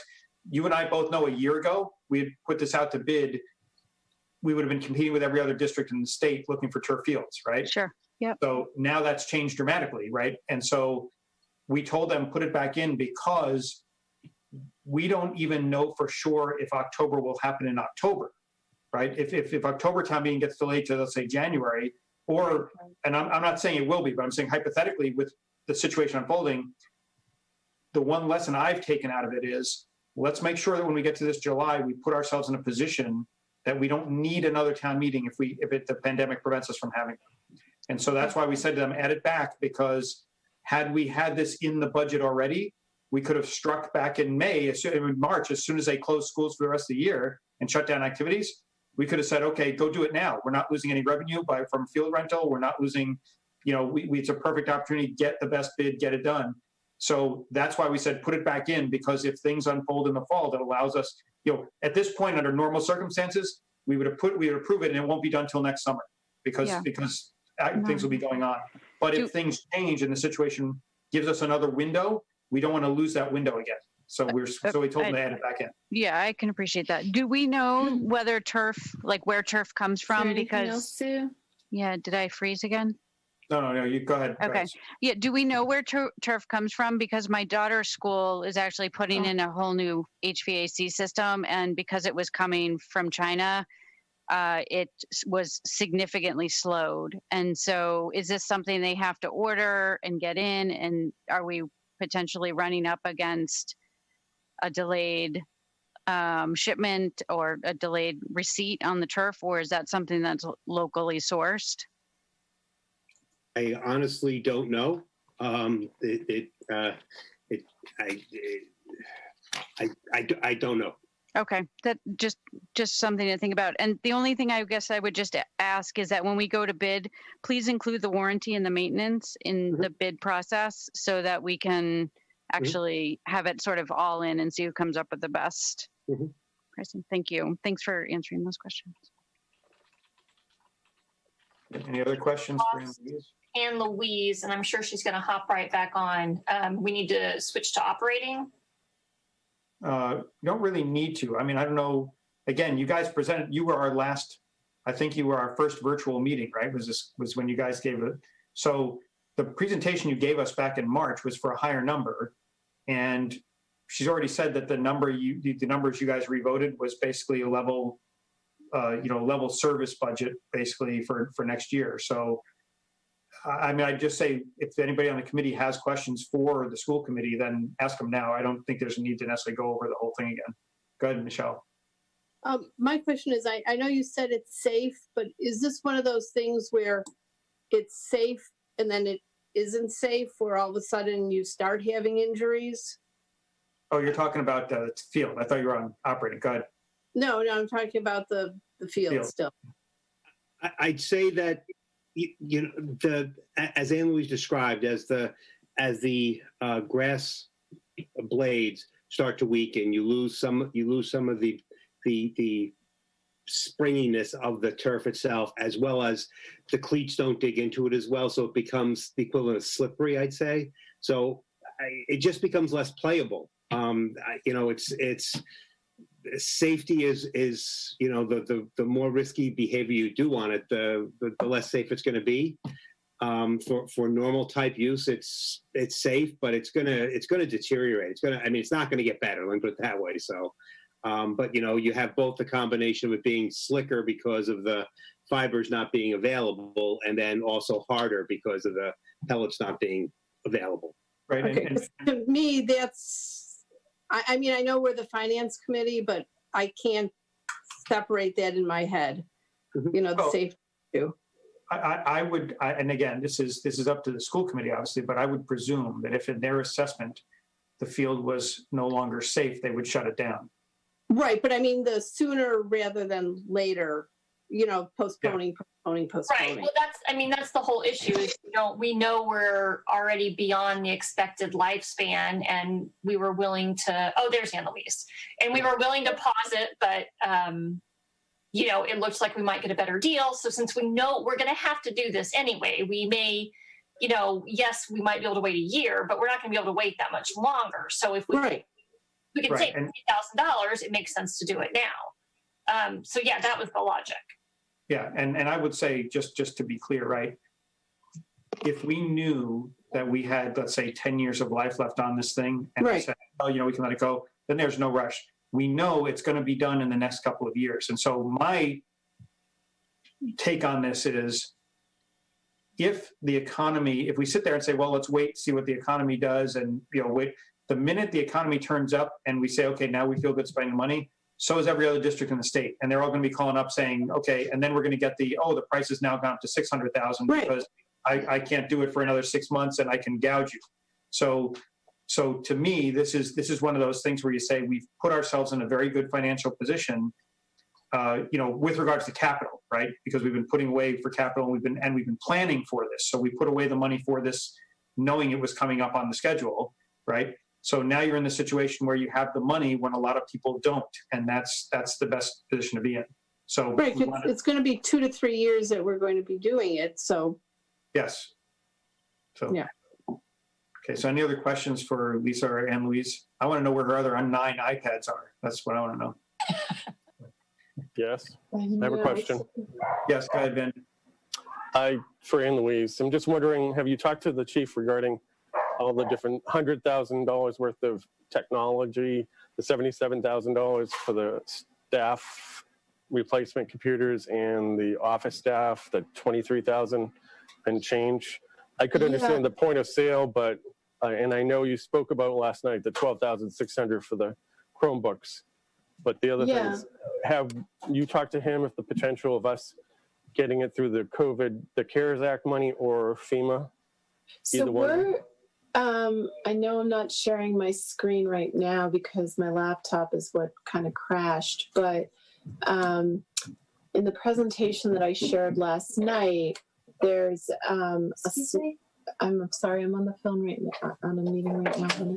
There's a slide that shows how much was put into a CARES Act reimbursement request, and it was $399,000. So that included all this, or was it just the Chromebooks plus some other things? I'm just wondering, because you don't even have a little asterisk, and I don't want to belabor the whole thing, but it would behoove us to get his thoughts. We've done that. I'm sorry. Including the 100,000 and the... I'm not sure which number you're looking at right now. The device upgrades for instructional and admin staff. Okay. On your slide. So that number in the sort of slide a month ago was closer to 340,000, I think. And so we took out like 281,000. Yes. Okay. That was.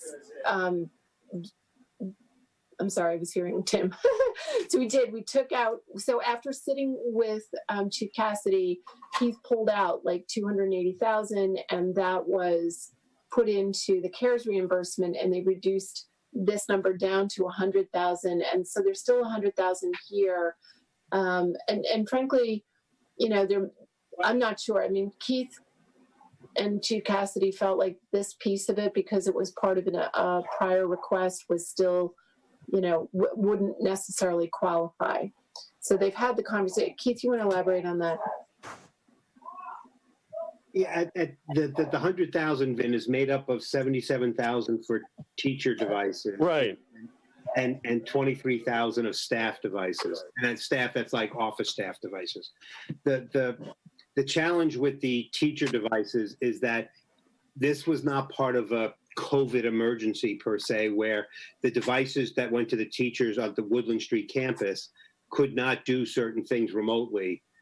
while this is more of a normal replacement cycle for these devices. So we're caught in between. I'm fine. You want to add it to COVID?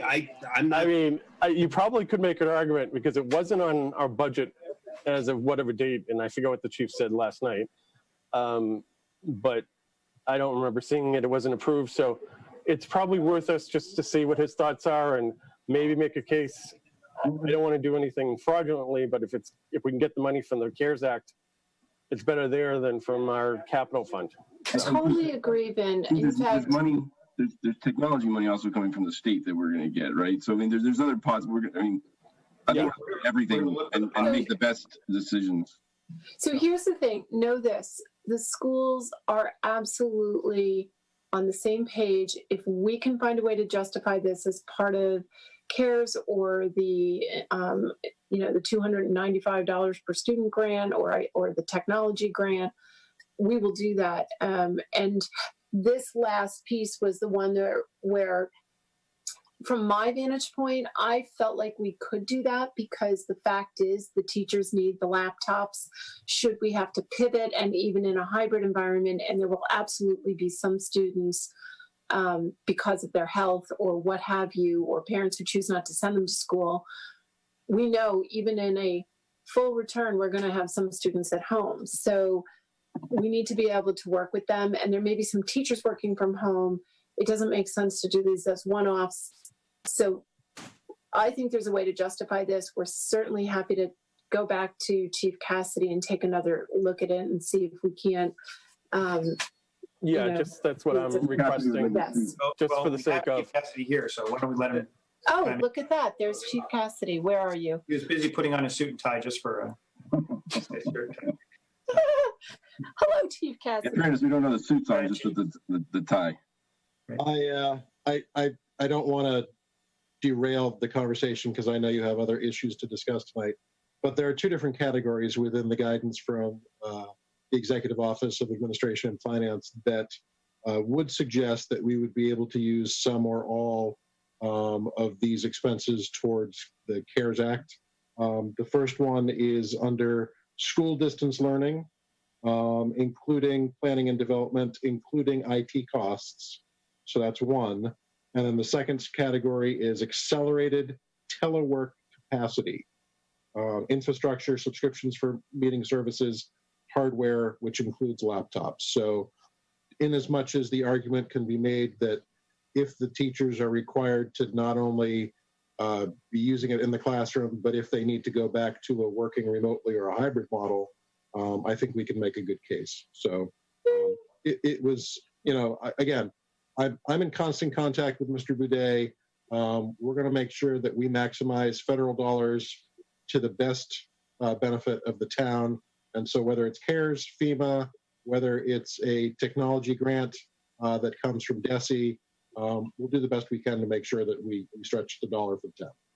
So as a matter of process, Chief, do we take it out of this request, or do we leave it here and then you and Keith work to figure out how it gets? You just need to know by July 20th. Right, like we need to know what to put into the warrant. I guess that's No, you don't need to worry about that. No. Let me just be clear about the warrant. Everybody's obsessing over the warrant. The capital article in the warrant, okay? Capital article in the warrant, the purpose of the listing there is to do our best to provide advance notification to the town of what we expect to be discussing, right? But it's no way committing the town to what's in that list or what's not in that list, right? On the floor of town meeting, people can, if you came the day before, we could amend the motion, and if the town meeting decided that, right? That listing is just for giving as much information as we have. Yeah, I understand, but how do you want to handle this? Do you want us to take it out, or do we just leave it in as a precaution, if you want? We leave it in until, I had a discussion with some members of the select board about this, right? What I asked them was, they put in place this process that says, okay, when people want to request CARES money, they go to the chief, and the chief, does the initial vetting of does it meet the A&F guidance. Then, we're going to have a new town administrator who theoretically would weigh in to make sure that he felt that need. Then it goes to select board where, as you see, currently Chief Cassidy takes it to select board and says, this is what I'm getting for requests, and this is what I think is a valid request. And they've been kind of saying, okay, yeah, we're fine with that. I asked them, can you do me a favor? And as part of that process, take a vote and say, yes, we as a select board agree that the following expenses are reimbursable under the CARES Act, so that is basically a formal commitment that they will pay it out of the CARES money, right? Then we can remove things from requests, because then we've got the commitment from the board as the controllers of that CARE money that they're going to use it for, they're going to commit to using it for that. So Okay. what I'd say is you leave it in until that happens. Leave it in, take it to Chief Cassidy. Chief Cassidy will take it to select board. If the select board says, yes, we agree with this, which they kind of did yesterday. I don't know if they voted or anything, but if they agree with Chief Cassidy's assessment that, yes, this is covered, then they go on record as saying, yes, we'll cover it from CARES. Then we can take it out. Because at this point, prior to a couple of weeks ago, the question was then, okay, well, we think it's CARES, but we don't have the money yet. Now we have all the money. So once the select board says, yes, we're on board with this, then Sharon or, you know what I mean, like, then it's basically official because the money's already sitting there. So Okay. go ahead, Chief Cassidy. Thank you, Dr. Chair. With regards to the process that they laid out, there were really three categories. And the first was, if it was in the original request in the working spreadsheet that I had prior to us submitting to the state, there was sort of an understanding that it was standing orders. And if I had vetted it and included it in the spreadsheet, we were pretty much green lighting that. So I'm not sure you're going to get a subsequent vote. Yes, on those things, I agree. Yeah. Right. I'm Yeah, talking so- about new requests. Right. So then we just need to compare the difference between what I had originally gotten versus some of these things like the charging carts for the flips. And those are incremental costs. So, but yeah, again, I talk to Keith on almost a daily basis. We'll make sure that we get whatever votes need to happen before my board. Yeah, I mean, that's why I said leave it in until the select board commits to it. And then if they commit to it before we go to press, we can take it out. But even if it's in there, right, we just take it out of the motion, say we don't need this anymore. It was paid for elsewhere. Or even Okay, if you so get a technology grant or whatever, you know, I mean, there's no harm in leaving it in is my point. And there's really no harm in leaving it out other than leaving it in, at least if it does come up at town meeting, people know about it. So. Well, leaving it in and getting an endorsement matters because, again, there is a little bit of a lead time in some of this stuff. So The endorsement's going to be faster than town meeting. So right. So Keith, what's the lead time on ordering these, and are you anticipating that you need them by September 1st, just so we know? At this point in time, with the amount of hardware we're going to try to put into place for the start of the school year, the high school devices will probably not be ready for the start of the school year, would be my estimate. Mr. McLeod was shooting for like the beginning of October. well, I think, just Keith, I think the question is not when you think you'll have them ready, but if you could have them ready for the beginning of the year, that's when you would prefer to have them, right? Yes, that is true. I mean, the sooner the better. So when do we need to order them, just so we know what we're... Obviously, the sooner the better. But again, we can't order until we have a funding source, and that funding source is potentially either going to be CARES or from the capital. Do we know what the lead time is on these devices, these things? These were. Let me quickly find my notes. Give me 1 second. Because I think that's what Ann Louise is after. What's the lead time? Yeah. Yeah. These machines were on a 5-week lead time. Okay, so we have the ability to get them. We may not be able to get them ready for September, but we have the ability to get them before September. Mm-hmm. Yes. Okay. Okay. Michelle, you had a question? Not a question. I just wanted to clarify that you can't add something to the warrant. You can only take it away. Well, you can. Okay, this is what I want to be clear. You can't add to the warrant, but you can add to the motion. So for example, making a motion. Well, you can't add money to the warrant because you have to put them on people on notice of how much money is going to be spent, don't you? I don't want to waste time on the semantics here, but the bottom line is the listing. We could have a capital appropriation article that did not list anything if we really wanted to, and we did that for many years. Okay. The listing of the items there it's like a draft agenda. That is what we believe and what we are endorsed, but it is not binding. We can, in fact, add to that if we want. Not when I say we, I'm not talking about us as a finance committee. I'm talking about the residents. Right? A resident town meeting could walk in there and say, "Hey, the school said they need this. I want to amend the motion to add this much money for the schools for their technology." I always thought you had to put people on notice. Not if you make an amendment in town meeting. You amend. That's right. You amend the motion at town meeting. Anyone can get up and do that. They've done it before. Yeah. So that's your point is exactly right, Michelle. Our goal, if it was to lay out in our report, because the select board controls the warrant, right? But in the warrant in our report is to lay out, to the best of our knowledge at the time of printing, what we believe the dollar amounts will be for the various things. But it's just like, as I said, it's like a draft agenda. You can have a draft agenda, and then if something changes the day before, you can amend it and say, look, we just didn't know. And I'm not saying that in this case, I'm saying we know, so put it in there.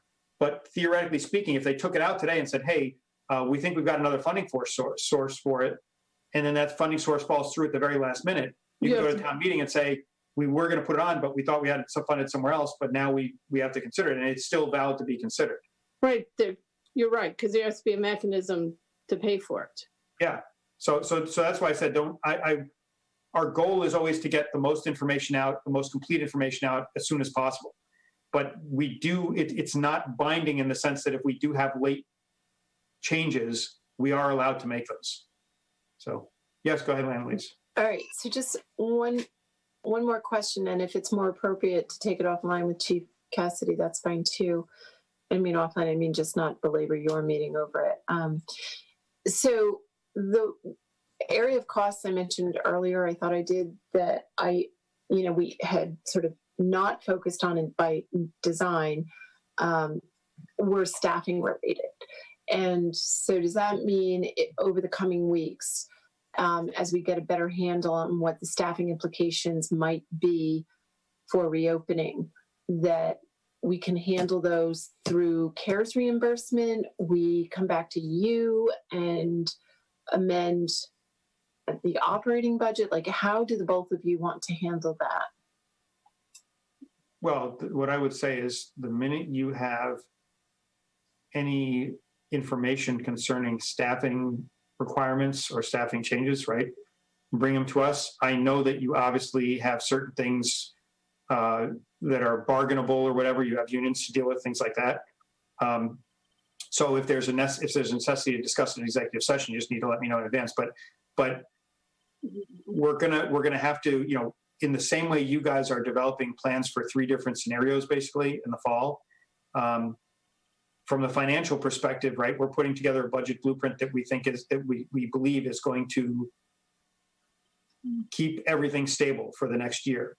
If that changes, and then we have to just deal with it as it comes. I mean, everything, as you know, is very dynamic at this point. But the key, which I think has been reiterated even when we were talking about the line item transfers, the key is early notice. When you know or expect that there's a change coming that might have a financial implication that we need to deal with, we need to know as soon as possible.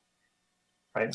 But what I'm trying to get to is I believe these changes will be covered by the CARES Act, at least to some degree. I don't know what it's going to cost right now. And I know there's a limit to that fund right now, and there's other town needs. So, okay, well, we'll take it off. So as soon as we know, everybody will know.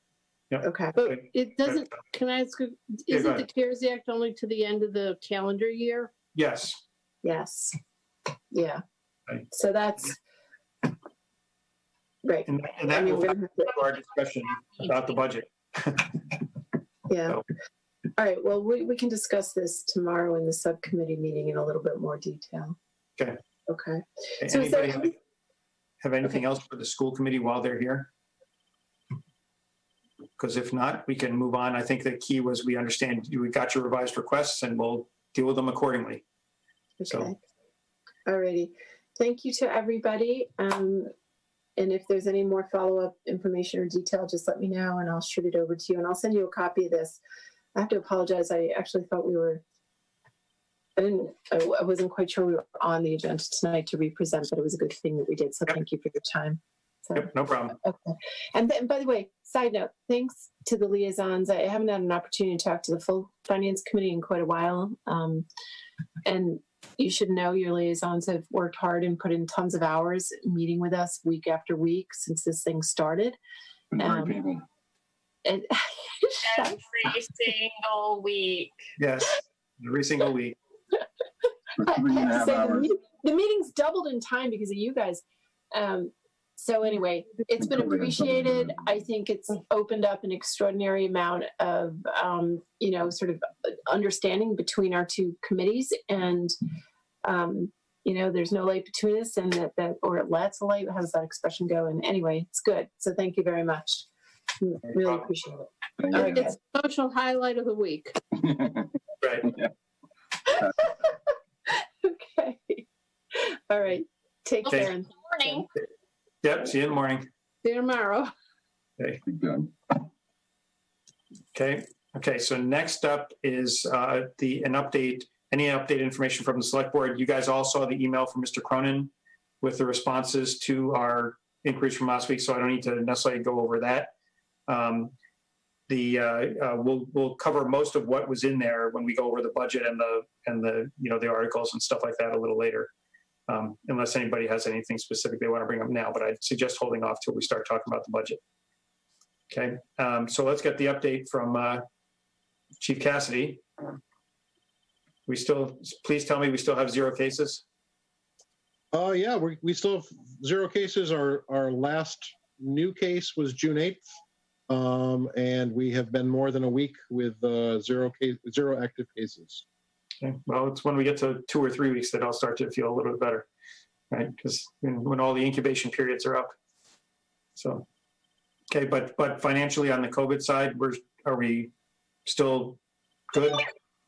Yeah, we're good. We're starting to ramp up for the fall and making sure that we have adequate supplies also for the reopening of municipal offices, which will be happening in the short term. Been working with facilities to make sure that we know what the needs of individual departments are, to make sure that they're comfortable with the physical environment in which their employees will be asked to be working. So yeah, we're in good shape. So on town meeting, do we have a plan yet for a town meeting? Oh yeah, we're working on a plan. I just want to make sure. What level of detail would you like? Well, I had pinged Chris about some stuff and said, look, if there's technology you need, I know that a lot of churches, I went to something last week where they had, they were using an FM transmitter so people could, like a drive-in type thing where you could sit in your car and listen to things in your car because they had the FM transmitter type. So I mentioned to Chris, are we considering anything like that, whatever?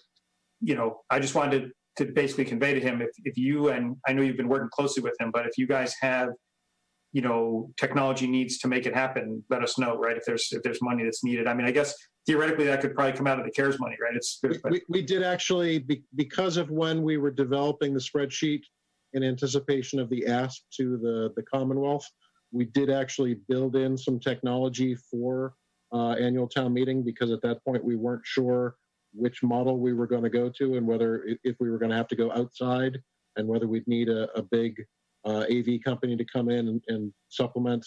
I did talk to Mr. Mayo today, and we talked about what the requirements would be at our new venue, and the ability to integrate with the existing sound system is pretty easy, but any incremental costs should be able to be covered by the CARES Act. But actually, that brings up a good point. There was another town in the area where some people felt a little bit left out from a town meeting because they felt like they were in an at-risk group. They were over 65 and didn't feel like they had access to it. But if you had an FM transmitter or AM/FM transmitter, you could listen to it in your car. And if there was a matter that either became a closed vote or became something you could come in, you could get your ticket, you could raise your ticket vote, and then go back to your car, so you limited your exposure. Right. That's what I was mentioning to Chris. That's why I said to him, even if it's indoors, it might be something we want to consider. So, especially because I think we're headed towards the cafetorium right now, right? We are in the cafetorium, yes. Yes. So in that case, you could have people sitting outside, it's right against it's got a glass wall there, right? You can easily transmit out to the parking lot if somebody wanted to sit in the parking lot and listen if they felt safer there. We could even mark off spots ahead of time that basically for those people or something. Yeah. You want people to park in the fire lane? Yes. The entire thing, just take it off. No, there are parking spots. Just save us the trouble, bring ladder 1 to town meeting and park it there so that everybody can park everywhere else. And we say, okay, we're good if anything happens. The cafeteria at Placentino, Yeah. Placentino, yeah. and that's bigger than the auditorium is at the high school? So don't think just about physical space, Sue. There are 911 seats in the auditorium, but I can't use them all. No, I agreed, yeah. And the logistics of having to put laminated cards on essentially 5 out of 6 seats to make sure people didn't sit in the upholstered seats in the auditorium and then to have to clean them. It's a lot easier for us to set up folding chairs with proper distancing in the cafetorium and ensure distancing that way. And the doors would be open? What do you mean the doors would be Oh, open? the doors to the outside. Like, that was actually what I was going to say. Sorry, I'm actually focused personally because I am like, I'm very risk averse. So sure, which is risk management. If I can sit next to the door. Well, that's finally the FinCom will have actually some room at the table. Yeah, quite candidly, I'm just trying to figure out, I have heard that, having airflow is really important as well. So depends on which direction the air is flowing in. Okay, that's fair. Right. But to your point, Sue, I would agree that we should be contemplating plans that allow people to fit with more than minimum spacing if we can. And like, I sit there and I look at the cafetorium and say we could set up things inside the cafetorium, but set up things right outside too, right? And to Dan's point, or to people sitting in their car, where you could listen to town meeting if you just wanted to be there in case you were needed, but listen and then you can come in to vote or something like that. I mean, I agree, like if the weather's nice, I would rather, personally, I'd rather sit outside than sit in the cafeteria, because just from the air circulation point of view, I'm like, that's why, I've been advocating for outdoors from day one, because I'm like, I just feel it's, safer, but obviously our emergency management director knows and will set it up safely inside. So I'm not worried about it, but I do think that that having the ability to do that for some people will be important. They'll want to be outside because they don't want to be in a crowded room, or won't be crowded, but I'm saying they want to be indoors. And Chief, are we able to access the welders masks that we were talking about last week, the plastic ones? Yeah, thank you.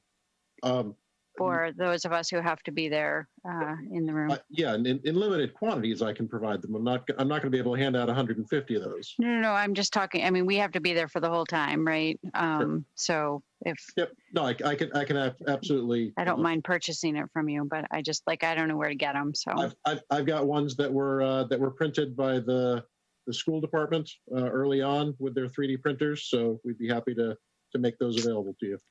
Yeah, well, that is. I'll bring my astronaut suit. That's right. I actually think that those would be very good. Or the ones that, like, for Tim, when you go down in a submarine and the little big bubble around you. Yes, I'll wear my respirator. I have an actual, cartridge respirator. So I am not bringing my rebreather to town meeting. Didn't we have a lot to do tonight? Sorry. Yes, we have a lot to do tonight, but so let's move on. Okay, so we got the update from the chief. Everything's nice and stable, which is good. Okay, so now comes the fun part.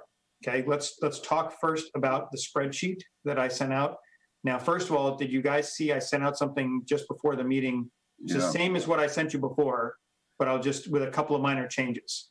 So, and that basically partly to reflect what the schools just told you, right? I updated the school number, which was wrong in what I sent you because they updated again after I talked to you. But we just got the right number. But so let me go down and I'll give you a quick rundown of what's in here and what's not. Okay, I mentioned that the numbers that are here in the recommended column build in the select board's pay increases. Okay, that was actually fortuitous in the sense that Sharon just did that when she put the stuff in, so the spreadsheet automatically picked it up. Because my first thought was we were going to have to add more money to it to cover that if we so choose, but it's in there. The second thing is, in the latest version, I added the sustainability coordinator at 25 grand. Obviously, that's been changed to 50 now in the one I just sent out. Or maybe I just did that now. I don't remember because I'm looking at it right now. I also added another line for the rail trail maintenance. That's already built in under article appropriations. Now, again, tell me if this is in there, because I think I added that while we were talking tonight, so I don't think I sent that out in the one I gave you guys. But so I changed sustainability coordinator to 50,000. I added rail trail maintenance to the $1,000 line because we already were told that's going to come back every year, and that really should be in the budget. If we do that, if we vote to recommend it that way, then we can communicate to the select board to pull that article out. Okay. Then for the town accountant, the number that's there reflects a slight reduction from what the model would have predicted, and that's because she has a new clerk that is starting on the lower step. Okay. The assessor's budget, I pulled out the $7,500 stipend because I figured in the climate we're in, again, it's up to us to decide whether we endorse that aspect of the article, but I don't believe we will, so I pulled that $7,500 out. And I also think that from the point of view of the current environment, I think it would be a reasonable expectation to say that people, that elected officials bypass their stipend for 1 year. The town clerk, I adjusted that to that one we know has a special circumstances. The budget, the number for the increase wasn't included, nor was the 1 year automatically sunsetting amount. So I put those back in.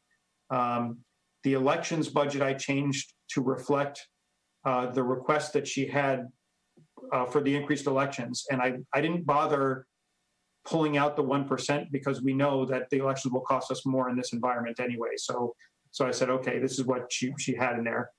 Then if you go down to the schools, as I said, I don't remember in the version you're looking at if you have the right number, but it's 35,139,715. So adjust that if you don't have that. Okay. Again, Kim, 35. 139,715. So, okay, you transposed the numbers there. Yes, that's what I'm saying. I transposed I had 175. So, okay. The DPW budget should be, and I don't know if you have this amount because I think I tweaked this one tonight also, 1,465,491. Okay, and that's a little lower than what I had given you in the earlier spreadsheet. 465, say it again, 1,465. 1,465,491. Okay, now there are two things in there. One is that I got an updated highway number from Ann Kellogg today, and then I added 100,000 to that for the up branch. And I'll talk to the up branch just to get everybody on the same page about the up branch. Okay, we were going to add 100,000 from free cash in FY20 to up branch last year. Because we're going to town meeting on July 20th, we know what FY20 is done, right? So under the emergency law, that 200,000 in free cash, ordinarily in the ordinary course of events, today would have happened, the budget would have closed, and the unappropriated free cash from this year would have then pushed forward, been recertified for FY21 as part of FY21's free cash because we didn't spend it, okay, that 200,000. However, the emergency legislation, that's what the change was. It says instead of having to wait, close out the year, wait for recertification, and then have it available for appropriation in FY21, the change was you can just carry it over to FY21. And when you do the recap for free cash in the next certification of free cash, that's basically now a new line where you say, okay, this was FY20 free cash spent after June 30th, right? So what I did was I said, okay, when we do the omnibus at town meeting, what we will do is we will say all of this is raise and appropriate, except for 100,000 for the highway department budget, which will be from FY20 free cash. Okay. So to reflect that, since that doesn't take away from our bottom line of this budget, you'll see that there's the line where it says free cash, I put 100,000 in there. That is not FY21 free cash. That's a one-time only allocation for the up branch from the FY20 free cash. Okay. So we're not using free cash in operating. We're just doing a back channel way, not back channel, it's the way we have to fund that up branch request, given that we were not able to complete it in FY20. So the number for highway, that 1,465,491 represents the actual highway number plus 100,000, with 100,000 offset in revenue coming down below under free cash. Okay. The street lighting, I just bumped it up to 65 because we have to have that discussion about, we've been doing a couple of $1,000s in transfers every year. So I just put a placeholder in at 65. We can decide what to do about that. You don't want suggestions now? What? You don't want suggestions now? Let me give the explanations, then we'll go through and we'll start the discussion on where to change, okay? The youth and family services budget is up what looks like but she had talked to us about that, how they screwed up the salary calculation in FY20, so they needed to supplement it. So I fixed the salary error. This is not an additional, it's not extra hours, it's fixing it so that it reflects the actual hours, which was the mistake that was made in FY20, okay? The veterans, we know there was 25K added for the overage. Again, that's money we'll get back, but to start out the year, I wanted to put in more. We know we're going to need more. The rest of the blue numbers are all they're the same as before. They're the things. The only difference there is that I bumped up unemployment per Mary to 100,000. Okay. And then when you go down further, the actual from warrant, which if you have it as 6740, change that to 5740 because I took the 1,000 out and put in rail trail above. So it's no longer an article appropriation. So everybody follow that one, right? I changed it from an article appropriation to a budget line. Okay. Now, I already explained the up branch under free cash. That 100,000 is the FY20 free cash, and that's for FY21 only. And then under the other sources, in the version I believe I sent you, I only have $30,000 there, which is the electricity surcharge. Okay. When I got the email from Mr. Cronin about the supplemental money from the solar payment, and that they wanted to bump the sustainability coordinator full year for 50,000, I said, okay, well then I've got to add back in the total money, which is 130,000, which is the 40 from the electric surcharge, and I used the low estimate of 90,000 from the solar. Okay. Now I'll say one other thing about that is that's a first payment from the solar. The actual amount will be higher.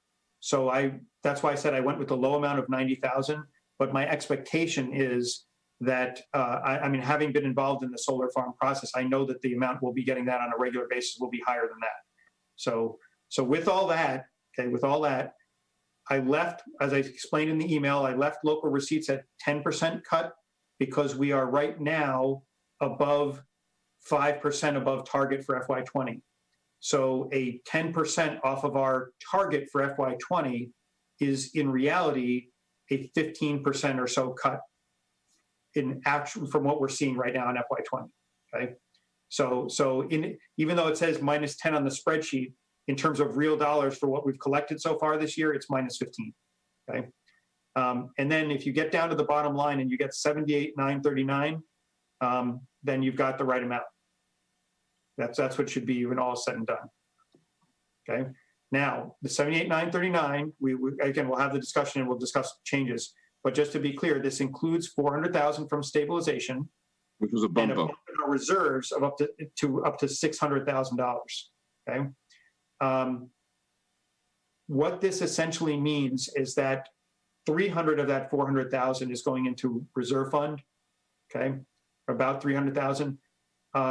My hope and expectation is that when we get our free cash from FY20, that it's around 400,000 or 500,000, right? I would, based on a quick back the envelope calculation, I would expect it to be somewhere there or slightly north of there.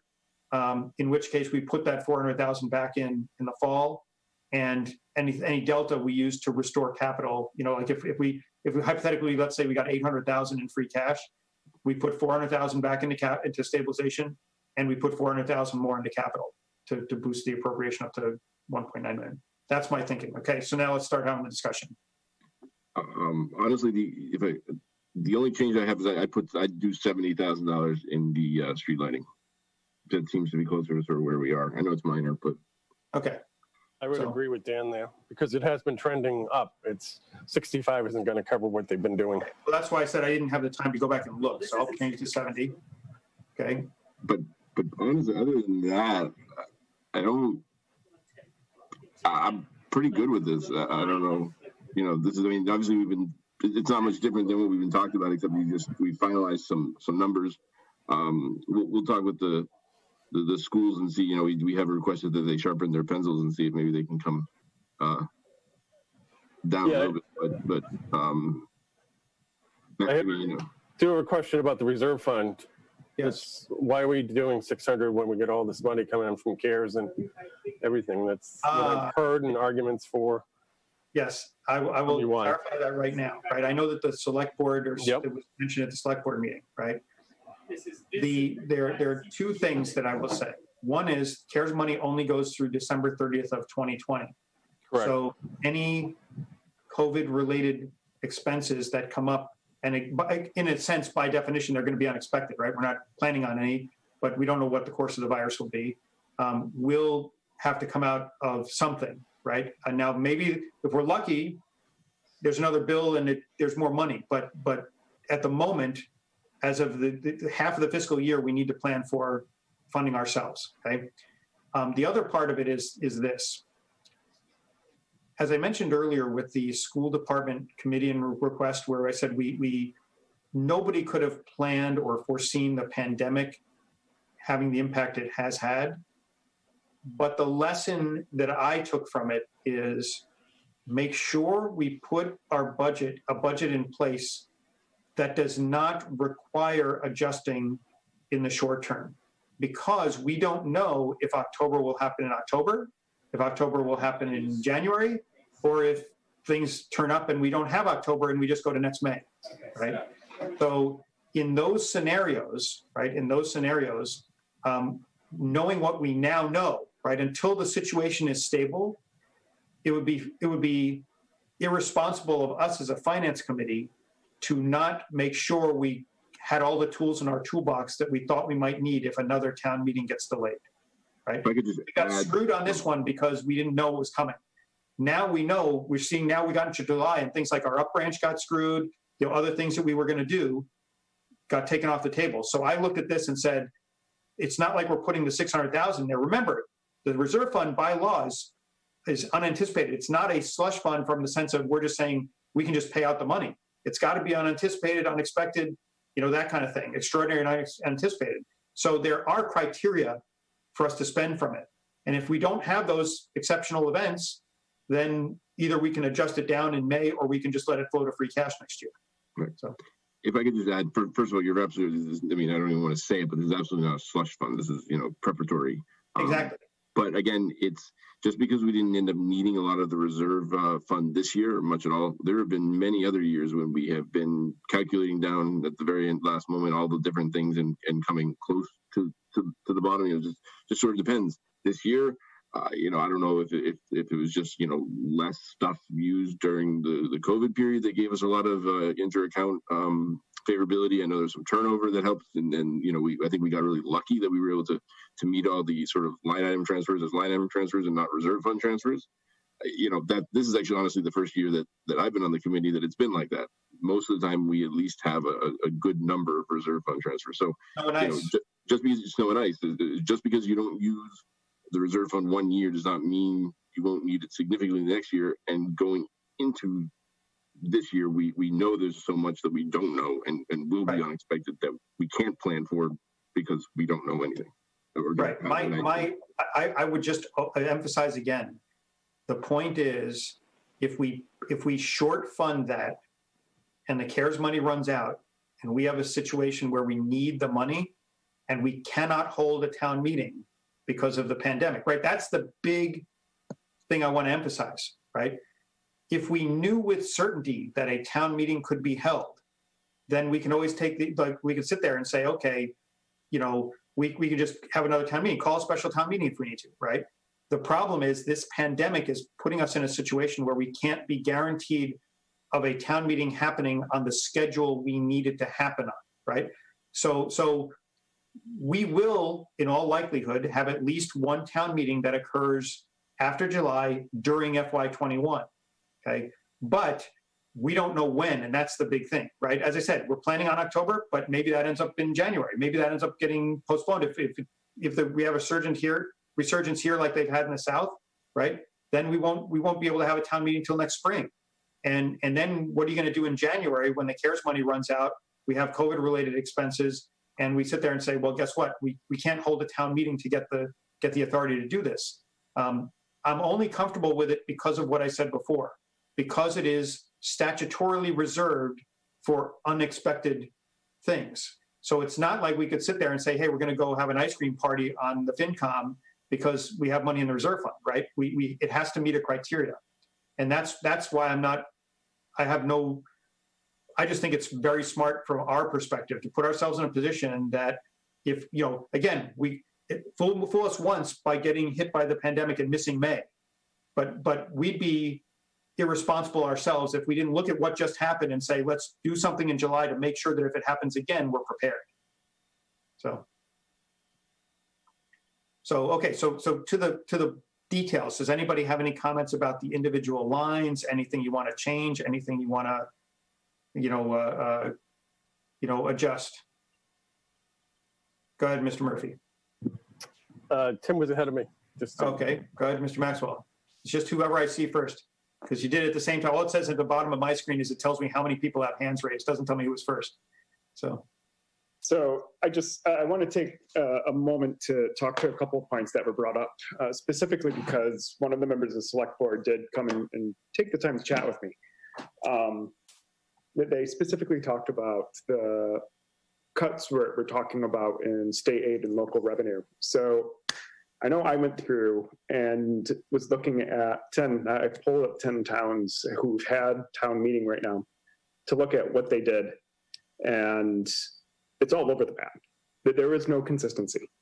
But when you pull up their finance committee or advisory committee meeting minutes, most of them are assuming there will be an October town meeting. And to the point that I think has been made here very clearly, we cannot rely on an October town meeting occurring in October. So I do think the deltas that we have put in here are appropriate for our town.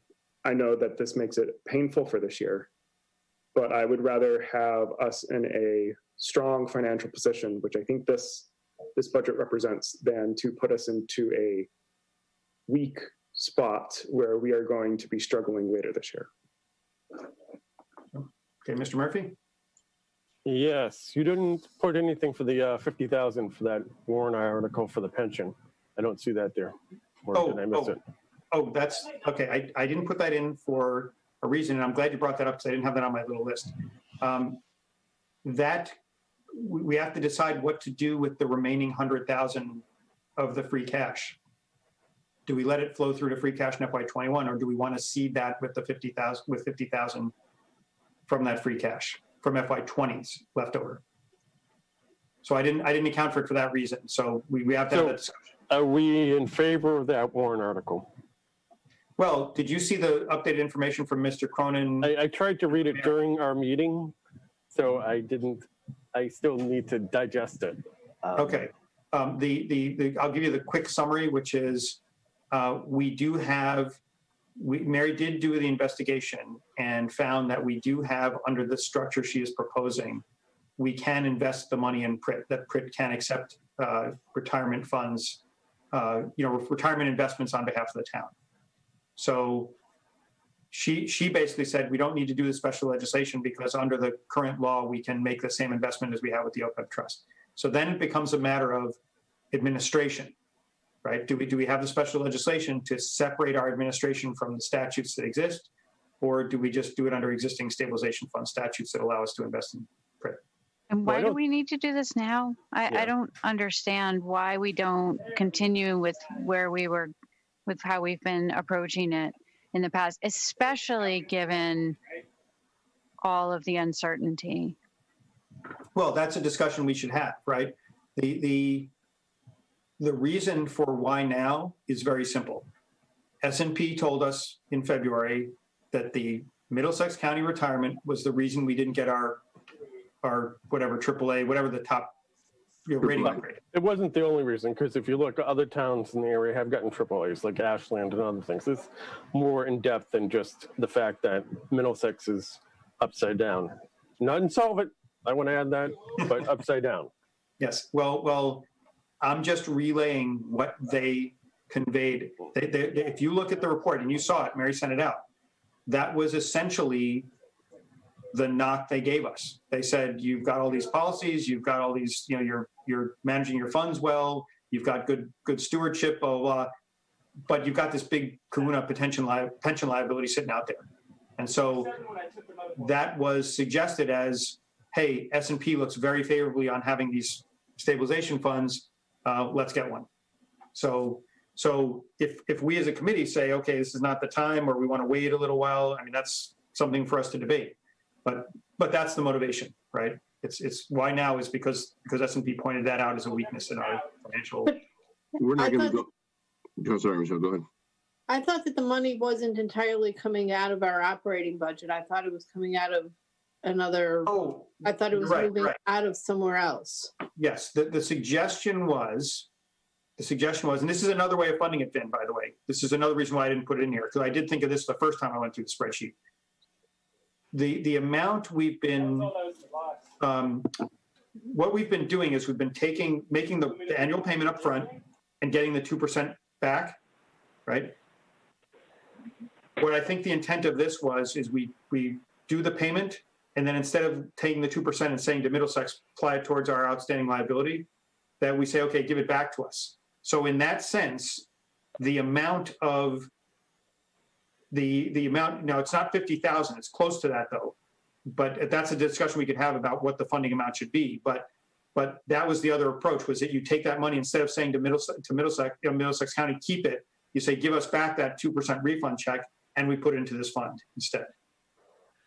I'd like a week to read what Mr. Cronin said. I haven't had a chance to really go through it and just think about it a little more. Yeah. This one, I think we can do the rest or whatnot. But well, keep in mind that's a warrant article. So we'll do the warrant article separate. Let's focus on the budget. His question was, why isn't the 50 grand in there? I'm saying there are two ways we could either put in. We could put in 52 grand in there right now and then put 150 in that free cash line and say it's coming out of the FY20 free cash, or we can just leave it the way it is and say the money we have for retirement includes the give back, the holdback or whatever you want to call it that they give us for the 2%.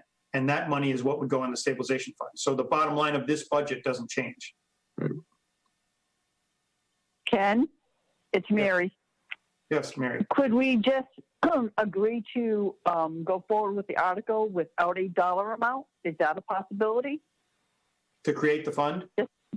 Just create the fund. And then we can probably transfer from the employee benefits budget where we have that extra $40,000 or so, and then put that into the stabilization fund at the next town meeting. Yeah, what do you think of that, Vin? Do you want to do that? Just say, create the fund, and then we'll fund it with the savings. So once we make the payment every year, we'll get the savings, and then we can. Well, Vin, before you answer that, could we find out whether or not other towns have this, that have a better rating than us, and how many of those? Because I'm still struggling. Candidly, Ken, you know my position on the meeting and what happened and why, I just wonder whether it's truly this, and are we just doing a knee-jerk reaction to sort of the report they gave us, and is that really going to change anything going forward? So, and I'm more concerned about the uncertainty of everything. So I don't want to put any money away in it at this point. My position would be not to do anything. I have strong concerns about. Would you be opposed to creating it, or would you? I mean, like to what Mary said, right? Say create it but not fund it, right? So that it's there if we want to put money in it in the future. As long as we would have the ability to vote on whether we want, when the right time to put money in it, and we have complete control over it. Like giving something to Middlesex would be inappropriate. Yeah, I think. Right. Well, we usually send the extra money to Middlesex County every year when we make our July 1st payment. Usually a month or two later, we send an extra 40 grand or whatever the difference is. We wouldn't have to do that this year. Instead of sending it to Middlesex Retirement, it could be transferred into this fund or not if we need that $40,000 somewhere else. Okay. Okay. I mean, that makes a good point. But let's just think about it for a week. I'm not opposed to that, but let's just I just would want to think about it. So we'll, as I said, we'll take that up next week. But Vin, well, I just want to clarify though, right? There's creating this thing, and then there's funding this thing. And just to be clear about the funding doesn't happen without town meeting approval, right? Or I shouldn't say that, without town meeting approval or without our quote unquote special powers approval, right? Because Mary on her own can't just take money out of one budget and throw it into another, right? Throw it into this fund. So it would be one of these things where if we just created the fund under the article, then Mary at a future town meeting, there would have to be an article to say, we transfer this much money into the retirement stabilization fund, or if it's after town meeting in May or something, and it can come as a line item transfer to us to transfer it into the fund. But it's not that, just to be clear, creating the fund does not mean that suddenly money can just go in there without approval. So, okay, Vin, you want to say something? I just want to delay. Let's think about it like Dan said. I just want to read in depth. It's trying to read the laws and everything and try to understand it. Okay, I'm fine with that. I just want to make sure everybody's fine on the budget side of things.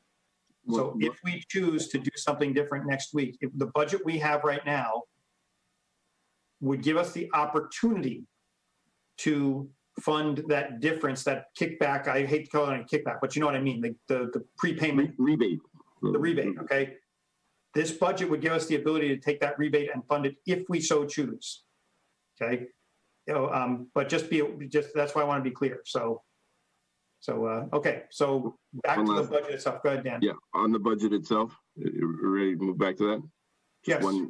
So we all know this, but for the public, for anyone watching, I think it's important to recognize that $22,000 of the increase year over year is the amount for managerial salary adjustments above what town meeting appropriated last year of the $75,000. Right. Well, that, as I said, the town meeting, regardless of whether we have it indoor, outdoor, or air conditioned or not, or whatever, that will be, I don't think it's going to be a long debate, but I think that will happen. It is for this reason also that those employees are also going to have a year over year, well, not a run rate, but a year over year increase in their salary impact to the budget. Yeah. Absolutely. Meaning that the town has not approved or did not get the opportunity to approve the additional monies that are sitting in there. Yes, yeah. They will first implemented without town approval. Right, their first opportunity to approve it will be at town meeting after the increase has already been paid for whatever, 9 months or 10 months, something like that. Almost a year. Yep. Yep. So the point being made is just that this budget does include that, and that point will have to be made at town meeting that this includes that, and I don't think that there's any question that will be mentioned. So, okay, so if everybody's fine with the adjustments, okay, this budget blueprint, I'm going to try to do something different this year, and I read all the amounts. I will provide the spreadsheet. In fact, I can share it right now. I will do that. Let me just resize my window here so I can share it and not block everybody out here. Okay.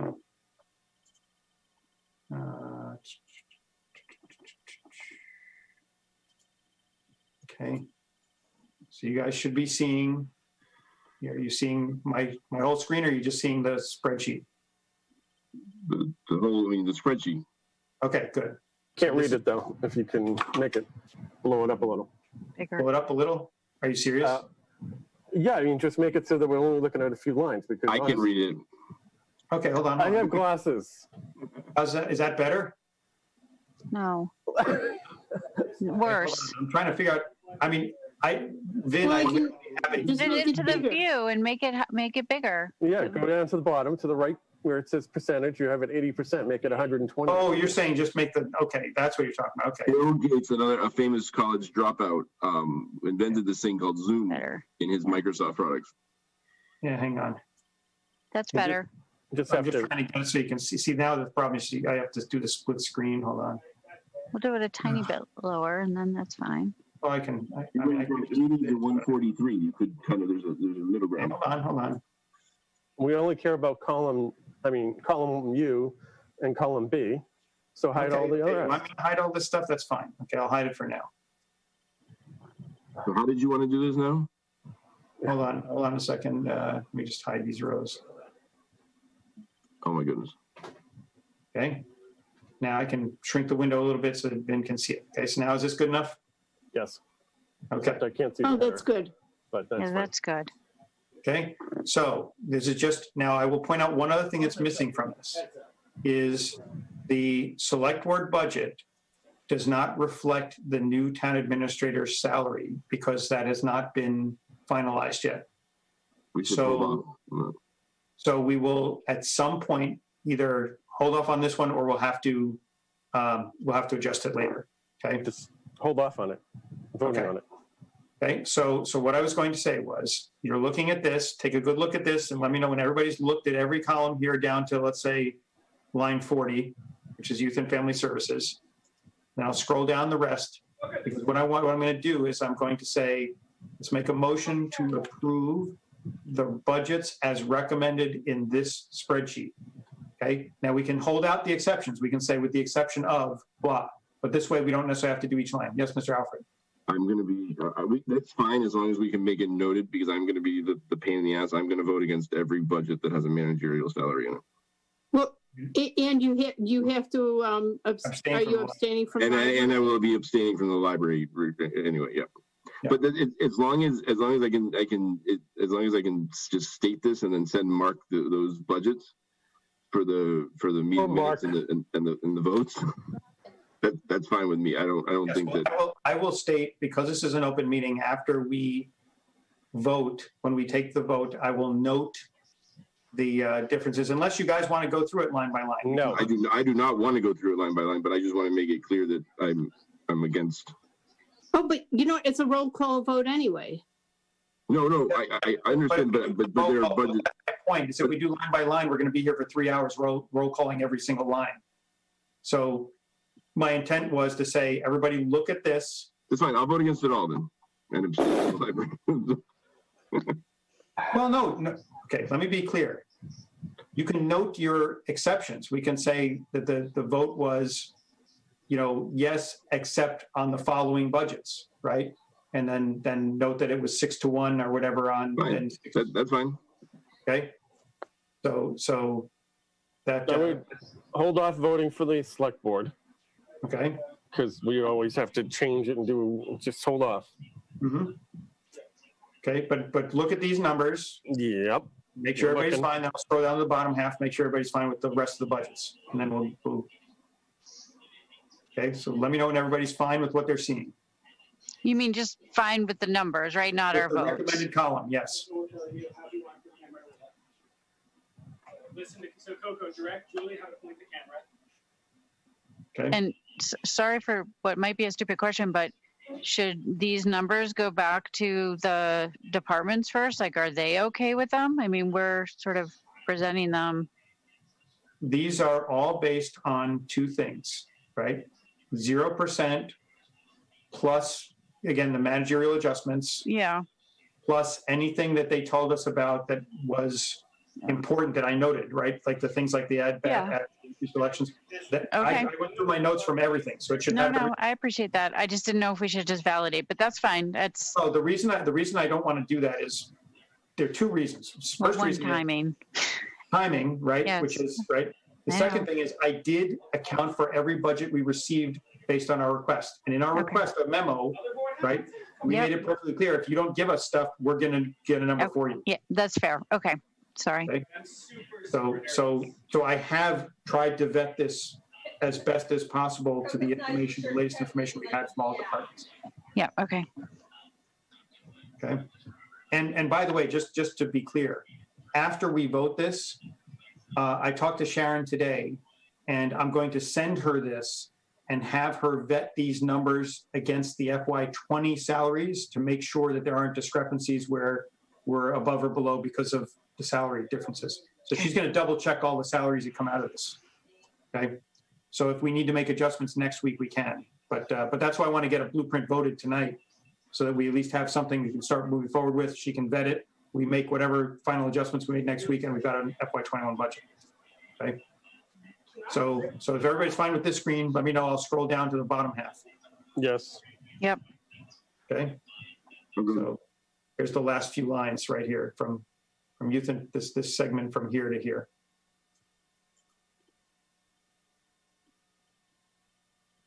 Mark, you got it all. You Oh, actually, why is it? Make a Mark vote on all this second meeting. I know. Go on the record. Mark, also, just so you know, you could have theoretically probably abstained from this if you didn't feel comfortable with it. That's true. That's right. But do what you want to do. I'm just saying, like, it's not yes or no. You can. So on a serious note, I think it is actually wise for me to abstain, just because legitimately there is no way I could possibly understand all of this in the detail level that you guys do. Come on, you've been here a week. What the hell's taking you? Unfortunately, that makes extra work for me, so I don't know that I want to do that. Okay, that's fine. That's fine. Okay, so if everybody's fine with this, then here's what I would recommend we structure the motion. We say that the Finance Committee recommends an FY21 budget based on the recommended column as outlined in the general fund workbook dated 6/30/2020, okay, with the following exceptions. The select board, okay, and with the following exceptions, just the select board. That's the only one we don't want to do this week, right? Correct. Okay. Right. Okay. Now, from the voting perspective, what I will say is you say how you vote and your exceptions. So, for example, when I call in Mr. Alfred, what he would say is, I vote aye, except for any budget that includes a managerial salary increase, and I abstain from the library budget. And we do that for each person. You're fine with everything. You say I'm fine. You just say aye. And then all those exceptions will be noted. Okay. So I will. So that's the motion. Does somebody want to make that motion that I said? Okay. Second. Okay, Mr. Murphy. Okay. So now I will stop my screen sharing for just a minute so that I can see everybody when I do the roll call. Just 1 second. Sorry. One question. We're only going down to DPW water, right? Because the rest of them are in the warrant. Correct. And we will do the article. Okay. Thank you. Correct. I just want to make sure I know. That's why I highlighted before. I said just look at the bottom part when I scroll. Okay. That's what I thought, but I just want to make sure it wasn't to the revenue assumption. So perfect. Thank you. Okay. Let me stop sharing so I can see everybody. Okay. So now let's proceed to the vote. Mr. Maxwell. Aye. Okay, are you aye for all budgets except the select board we're accepting? Okay. Aye for all budgets except for the select board. Mr. Alfred.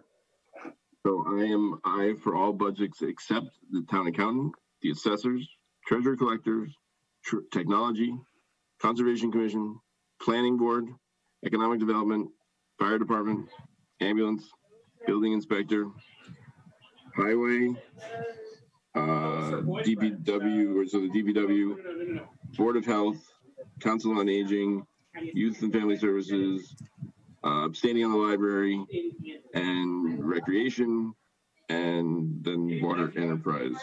So I guess that's all in the DPW. Yes. Mark, I can send you the list. Yes. He's cursing you right now. Okay, Ms. Zemer. Aye. Okay. Mr. Whitaker, you're going to abstain on all? I should like to abstain on all, yes. Okay. Okay, Mr. Murphy. Yes. Okay. Ms. Nersessian. Yes on all but the Board of Health. Okay. Okay, so 1, 2, 3, 2. Okay. So I will vote aye on all budgets with the provision that I acknowledge Mr. Alfred's no vote and support his feelings on that particular matter. So are you agreeing with him? You're going to do the same vote, or you look? No, I'm not doing the same vote because I think from my perspective, I want to get the budget passed and to the town. To be clear, my no votes on those were with the expectation that these would still pass and we would go forward and the employees themselves would not be negatively impacted, but that I would get to register my dissatisfaction with the process and the way that this was gone about and implemented by the select board. Right, and that's why I said I'm voting yes because I am aware that that is his intent, and I agree with his intent to bring this to town meeting for discussion. Yeah, I would agree with that too. Okay. But I should have made that clear earlier that this is for that reason more than in any. I think that all of our town employees, managers, and line staff have, especially during this pandemic, have done an exceptional job adapting to everything that needed to be done, being on Zoom calls and, meeting with everybody, reaching out, working from home, working remote, working from the office when needed, picking up additional things. I mean, everyone has done a fantastic job and we have some of the greatest employees that you could hope for. So this is an issue I have with the way that the process was implemented and, with how the select board handled the entire situation. Yes. Okay. So now we have an FY21 budget blueprint. Okay. That was much better than any other year, Ken. I love it. Yes. Okay. So the next thing is, how do you guys feel? Do you want to take a first pass through the warrant and just on articles we already know where we're going to vote, do those and then just leave? Or do you want to do everything? I would prefer to do that so that we have votes on the easy articles done. And then we can just deal next week with the cleanup of the select board budget and any warrant articles like the stabilization, the retirement fund article and things like that. Sure. So if that's the case, then open up your warrant, which you should have in your mail. Okay. And I will go. Can I clarify which version we're opening? Yes. Okay. There is a 6/30/20 draft that Jeff sent out today. The one at 236? 236. Yeah. So we will use that. Thank you. That'll be the one we'll look at. And there's a 50% chance it's right from, Yes. Well, I will talk to you as we go through. I'll mention anything that I am aware of that might be changed. Okay. Have you already looked at this, Ken? Because I have to be honest, this gets frustrating when it is not right and we have things that have to go back. And I would honestly, I would rather have it right and go through it than be like, oh, that's not right. Well, maybe it is. The select board has gone over it a number of times. I know that Mr. Cronin has been doing a fine-tooth comb with a lot of this. So okay. There are likely still some minor things, but I think that. Yeah, I believe, and as I said, if there are things that I know of that might change, I'll let you know. But just so you know, the plan is that they have to sign the warrant sometime, I think this week. So they're going to sign it later this week. That's why I said we could wait till next week. But at this point, I don't think there's going to be any major changes. I just want to point out a couple of things that I've asked for changes to see if they might do them. But for example, as I said, the first several, right? I think there's nothing that I know, no major changes coming. Put it that way. Okay. So obviously, Article 1, we don't need a recommendation. Article 2, I guess we could technically just to our own horn say we vote recommend favorable action on Article 2, which is our report. So moved. Second. Okay. Any further discussion on that? The only thing I'd like to say is, and this was brought up, they're talking about doing some, I forget what the terminology is, consolidation. Consent. Consent. What's that? It's approval by consent. I know what you're talking about. For a number of administrative articles, that is very important that this is not part of that. I know Mr. Sparrow raised that, and I think that the board was in agreement. Right, so one of our screws is woefully missing. I think we should go on record as saying that.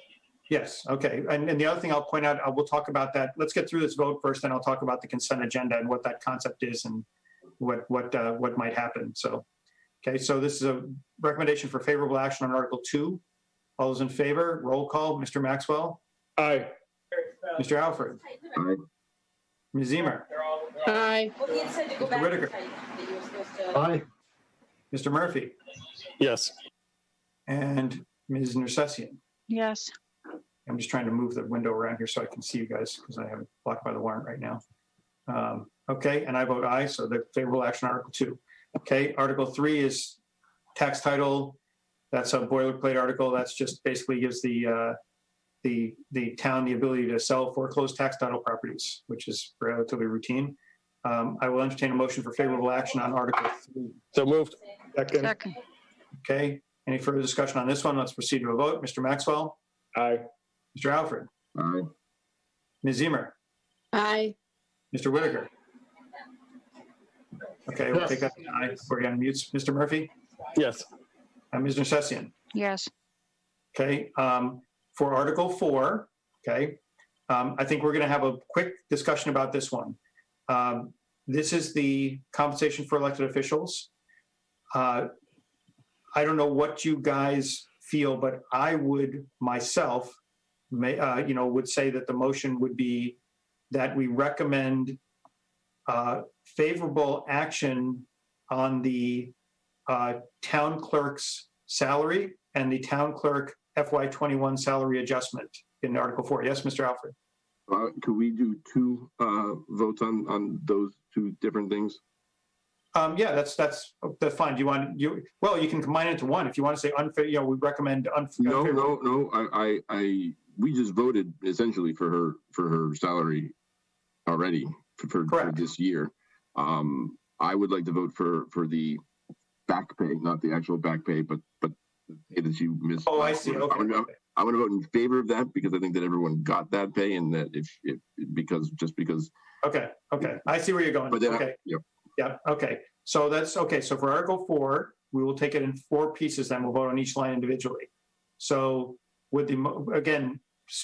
So how do people feel about the assessors? My personal feeling is those first 2 should be gone for FY21. Unfavorable action. So unfavorable action on the Board of Assessors stipend and the Select Board stipend for FY21. If someone wants to make that motion, go ahead. So moved. Do I have a second? Second. Okay. Any further discussion on those 2? Okay, let's proceed to vote on those. Sorry, so the reason that we want unfavorable action here is because we just put them into the budget? No, I took them out of the budget. Oh, okay. Sorry, I missed that. Okay. The reason,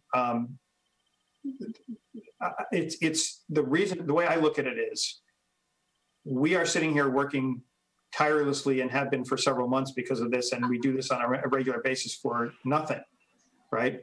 We are volunteers. We get elected by the town. Love you, Jason. The Board of Assessors, that's 75. I got it. The stipend of 3 members. Sorry, I was thinking that was the compensation. Yes. We separated it out. Thank you. I'm all set. Yeah. Sorry. Yes, go ahead, Mr. All set. I actually would like to reduce them to $3 each. Okay, to give them the ability for insurance and whatever. Can we? Yes, I don't know if anyone is taking insurance right now. I don't know what anyone's conditions are. I know that there's been a lot of debate about whether this even should be insurance eligible.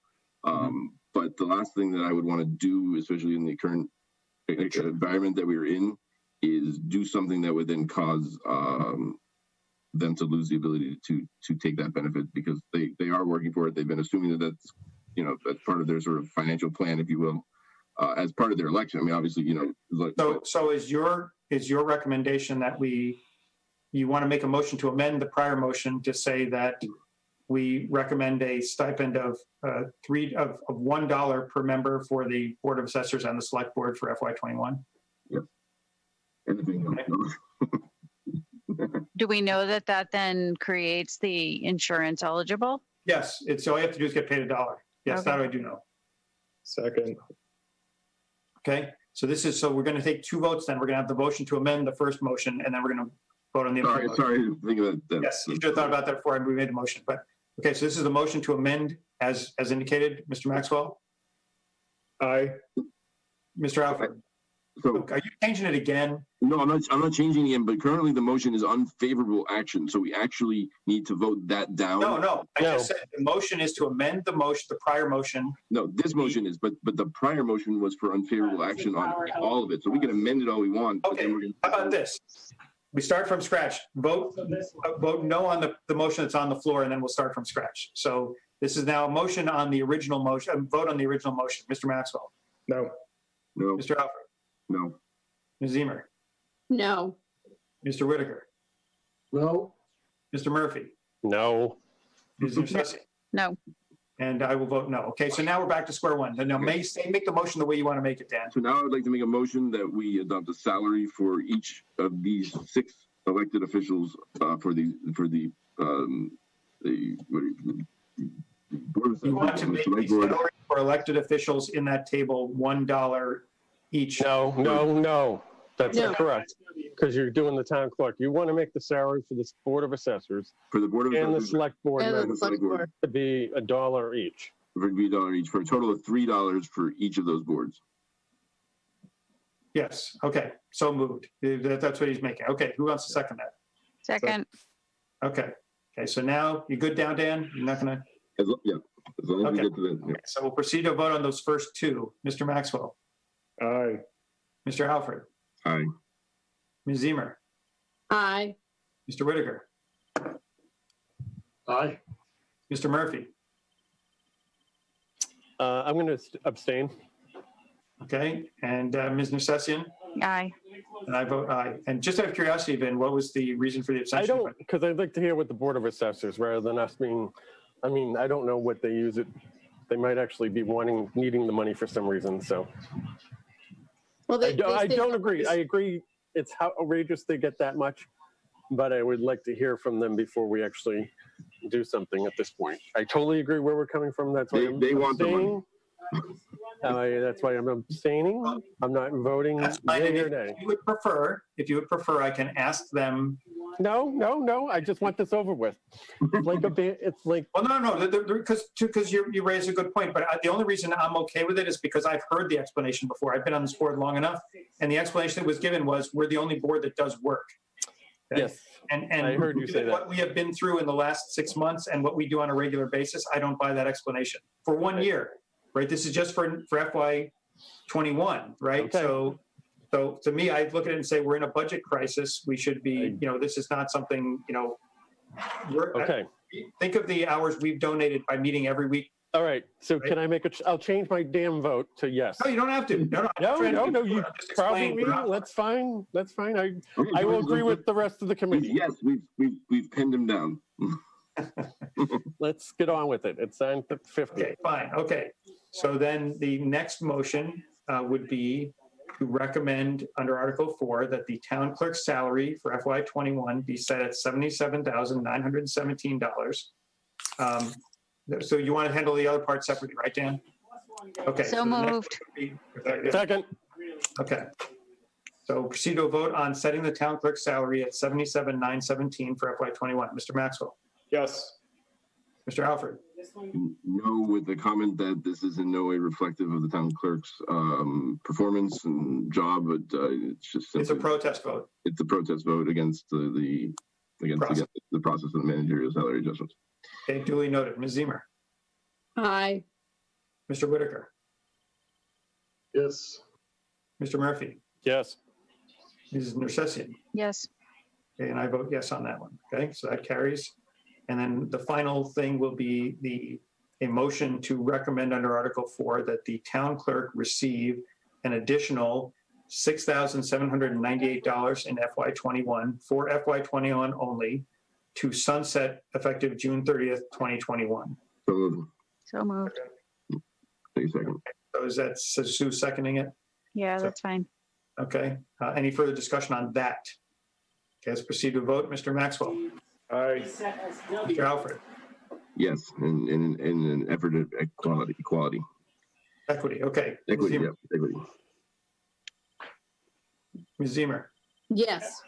and Mr. Whitaker, Yes. Mr. Murphy, Yes. Ms. Nursessian. Yes. Okay, so that's Article 4. Now, I will say Article 5, I'm going to skip for now because that table has been wrong so many times. Mary's going to take a final check of it. I talked to her about that. So we'll skip 5 for today. 6 is sell surplus equipment. I'll make a motion for favorable action on that one. So moved. Second. Okay, any further discussion on Article 6? Okay, Mr. Maxwell, Aye. Mr. Alfred, Aye. Ms. Zemer, Aye. Mr. Whitaker. Aye. And by the way, it'd be faster if you'd stop muting and unmuting. Hey, Because so we're that going the to. wording is up front. Hey, Mr. Murphy, Yes. Mr. Sessian. Aye. Okay, and I vote aye. So favorable action on that. Okay, Article 7 is Chapter 90. Obviously, the motion is to recommend favorable action on this. This allows So us moved. to take business. So, Second. okay, any further discussion on this one? Speed your vote. Mr. Maxwell, Aye. Mr. Alfred, Aye. Ms. Zemer, Aye. Mr. Whitaker, Yes. Mr. Murphy, Yes. On the Yes. one, yes. and I vote yes. Okay. Article 8 and 9, you'll notice that these are not the things we discussed last year. These are the standard things that Plus goes adjust right next to the mines, income right? requirements.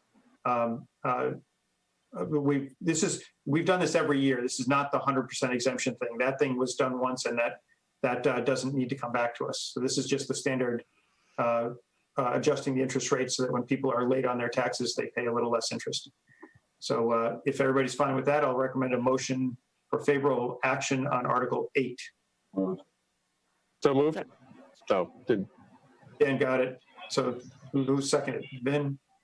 yeah, sure. This is HD audio. Any further discussion on Article 8? Proceed to a vote. Mr. Oh, here Maxwell. we go. Here we go. Aye. Mr. Alfred. Aye. Ms. Zemer. Yeah, red and white. Aye. Mr. Whitaker. Aye. Mr. Murphy. Yes. Mrs. Nersessian. Yes. And I vote yes. Okay. Article What I'm 9. gonna do, I'm gonna Again, unplug this is green the and white adjustment one, we and make just every plug it year. and plug back the green one. It's easy. Oh, we did. No, it's 10. We did. I thought 8 and 10 were 8 and 9 were together. No, I just did 8. So 8. Okay. that's why I'm trying to go quicker. Okay. So, so the motion would recommend favorable action on Article 9. So moved. Okay. Second, I guess we'll give it to Mr. Maxwell on that one. So, okay, proceed to a vote. All's in favor, Mr. Maxwell, Aye. Mr. Alfred, Aye. Ms. Zemer, Aye. Mr. Whitaker, Aye. Mr. Murphy, Aye. You have to read the Ms. Nersessian. color. If you read Aye. white, and I vote aye. Okay, now maybe we'll try bundling some things bottom, together, right. okay? So we have, well, actually, it doesn't matter. 10 is separate on its own. So the motion would be, again, these are the revolving fund That's limits. all into J- These are the same that's all limits as into last year. JP1, right? To my understanding, I haven't double checked, but I was told they Oh, were. That's what I would like to double check. I wasn't sure and I haven't had a chance to track them back through. Okay, do you want to wait on that one then? Yeah. I would if we could just check. I just want to make sure they're the same. That's fine. Article 11 is our budget. If you want to wait until we do the select board budget, we can do that because this will just record our votes. We have the votes on this already, so we don't need to do that. For Article 12, right, our motion would be that we recommend that the town raise and appropriate the sum of $1.5 million for the capital expenditure fund. So moved. Second.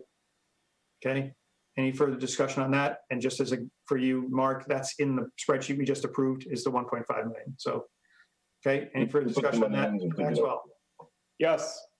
Mr. Alfred, Yes, sir. Ms. Zemer, Aye. Mr. Whitaker, Abstain. Mr. Murphy, Yes. Mr. Sessian. Yes. Okay, that passes 601. Okay, and now we get to Article 13. Okay. Yeah, the blue comes from there. And these numbers don't look great. Yeah, and I don't understand, like, why is the field 500 when we were just looking at 440? These need to be updated. They want to build in some cushion in case some other things Yeah, come up. I think their request was actually for 4. They said the quote was for 440, but because they have to re-quote it, they wanted to make it. And they also aren't sure they're going to get it because the original quote was 480 in case they don't get the discount. But keep in mind, this is capital. If the money doesn't get spent for this purpose, the capital gets closed out and moved back to us. It's not like the schools keep it. So I candidly, I would not be in favor of spending 500,000 now on the field. If it came in at 440, I understand it completely, but I think that's a big delta. Okay, well, let me see. The other thing is let's wait on this because that technology piece may also go away, right? We were talking about that earlier where that may be CARES money. So we can hold off on Article 13 to get more detail. But so just keep in mind with the field, in case if we weren't able to meet in October and they had to push this to next year, they could actually start getting bids earlier in the spring, and then allow them to do it. And we know we need to do it, and so that's why I'm comfortable with the 500, even if they spend more. I mean, I get your point, and normally would like to kind of ratchet it down too, because you don't want to put a bigger number out there than you have to. Right. It's also in our spreadsheet at 500, I believe. I haven't checked, but I think it's in. There's just so many unknowns right now that I don't want to tinker with it too much, I guess, is my perspective. You obviously have your own. Yeah. I'll if we're delaying, I will think about it during the week. I am concerned about the putting it in at the higher amount. I mean, I think we might want to delay it just because of the technology piece, right? If the select board approves that as CARES money, we can pull that out. Okay. Yes, Mr. Maxwell. Well, also the radio operability improvements. I thought that was 383. Right. That's what I was going to ask. Oh, no. No, it's 283 because you saw the memo that was sent out about that, right? Oh, that's right. Because we get 100. We got 100,000 from the state for that, from some grant. Okay. Ken, they're not meeting, they're going to sign the warrant next week. They're signing it like Friday. On the 8th. No, the 8th. Oh, the 8th? Okay. So I think that's the date they're meeting. Okay. You're right, because they did it on Wednesday so that they didn't interfere with us. Oh, so they're signing on a Monday. So the next meeting is the 10th. So, yeah. So is your point that you don't want to do any of this now, or your point that you? Me? Oh, no, I think we should do everything. And I don't know if we can necessarily, well, it doesn't matter because I don't know if it still will be in the warrant regardless. You mean the 122? Yeah. Okay. So Sue wants to ponder this for a while anyway, so we'll give her till next week. But the other thing is that even if we don't have a formal vote next week, we can get a determination from the chief that he believes it is. He already said it, he thinks it is, but once he kind of says, yes, I'm going to present it to select board as CARES eligible, then we can talk to the select board individually about how they feel about it. And if we think they're going to support it. In other words, like, we don't have to have the support, but we can know. So, yep. Okay. CPC, we know nothing about, although I will say, you notice that there is nothing being requested. This is just to take the money and put it into the reserves. So I don't even know if we need to have a discussion on it because this would be favorable action regardless, because we get the money, we have to split it up into the 3 reserves. So 666. Yes, there you go. So if you guys want to, we can just vote for favorable action now because this is just not spending any money. Oh, okay, yes. so moved. Second. Oh, okay. We know they went to the select board, like this is the right information. They didn't meet, I don't believe. Yeah, the other thing to keep in mind, Sue, about the emergency is that the governor's order about the open meeting law also recommended that anything that was not, any things that weren't necessary should not meet. So they may not be meeting because they have no requests. Except for the 5,000 for the administration functions, which they do every year, and they say they don't spend that much. I can pretty much say what he's going to say. Okay, I just wanted to make sure this was like that these were the numbers that they had represented they wanted, so that that's not going to be a change. I can double check it, but I believe it is accurate.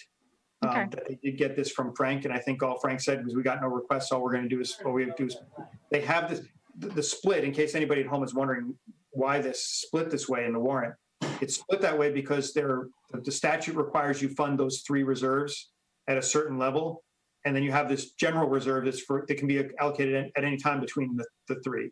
So there are four pools of money. There are the 3 dedicated reserves, and then there's 1 general reserve that can at any time be allocated to any of the 3 reserves for projects. So what our Community Preservation Committee has routinely done is met the minimum funding level of each of the 3 specific reserves, and then puts everything else in the general reserve that allows them to direct it towards any of the 3 pools as projects come up.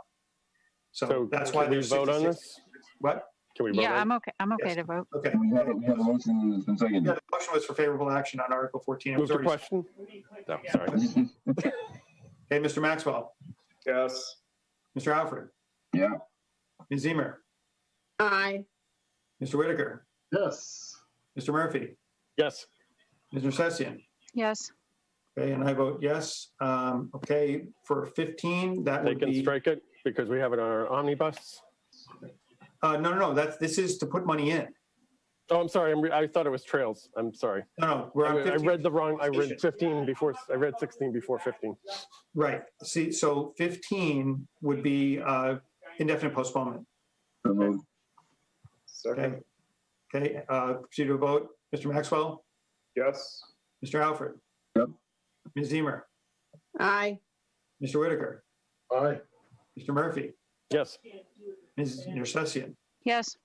and I vote yes. Okay. 16 we don't need to vote on because I will communicate to the select board. We put it in the budget and they can strike that article. Okay.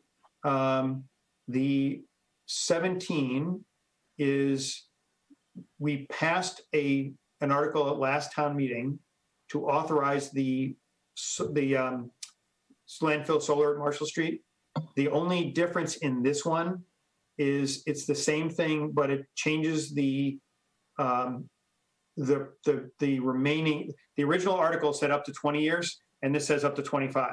And the reason for that was the consultant that's been working with us on the project says that it's better for the town to do 25, and we get more money and whatever. And so the select board's looking for the authority to sign the lease to be 25 years instead of 20. That's really what this comes down to.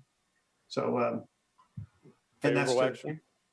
so the motion would probably be favorable action, right? We want this money. So moved. Okay. Second, do we have a second? Yes. Second. Okay. Okay. Let's proceed to a vote. Mr. Maxwell, Yes. Mr. Alfred, Yes. Ms. Zemer, Aye. Mr. Whitaker, Yes. Mr. Murphy, Yes. Ms. Nersessian, Yes. and I vote yes. Okay. And now let's try to combine.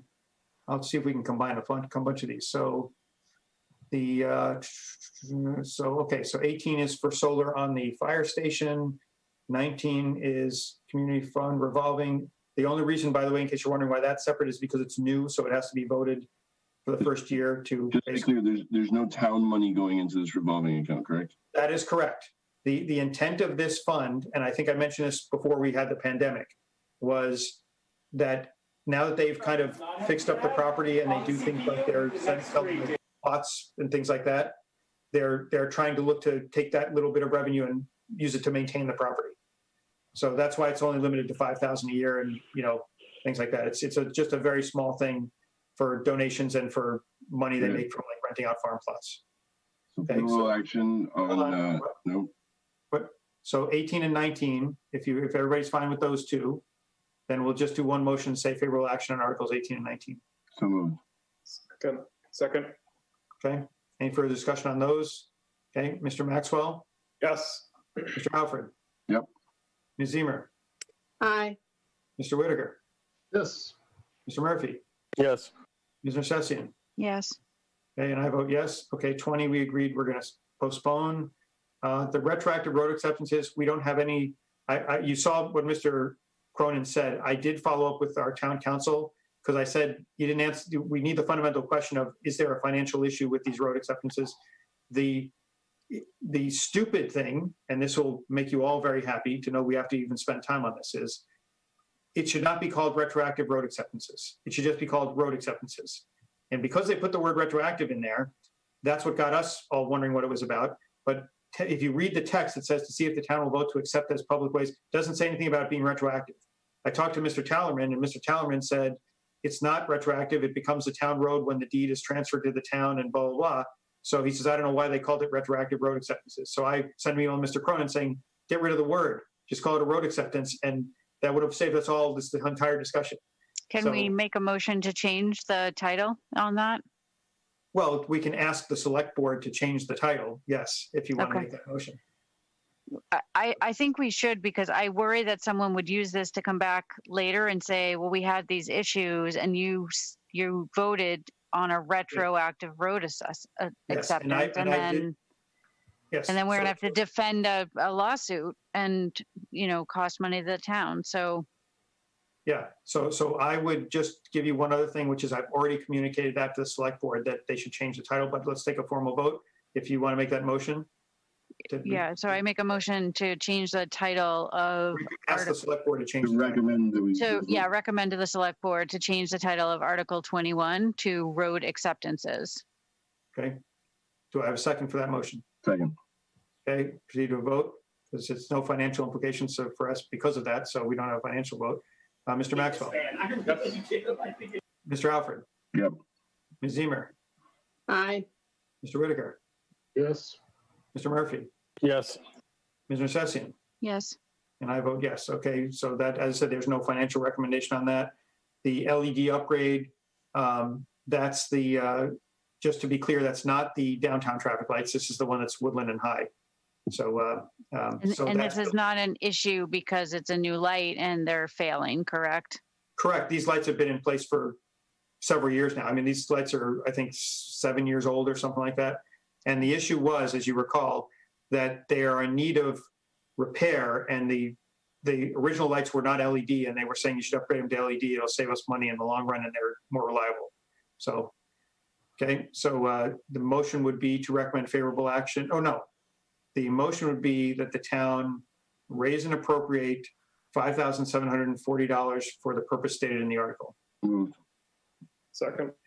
Okay, any further discussion on that? Okay, let's proceed to a vote. Mr. Maxwell? Yes. Mr. Alfred? Yep. Ms. Zemer? Aye. Mr. Whitaker?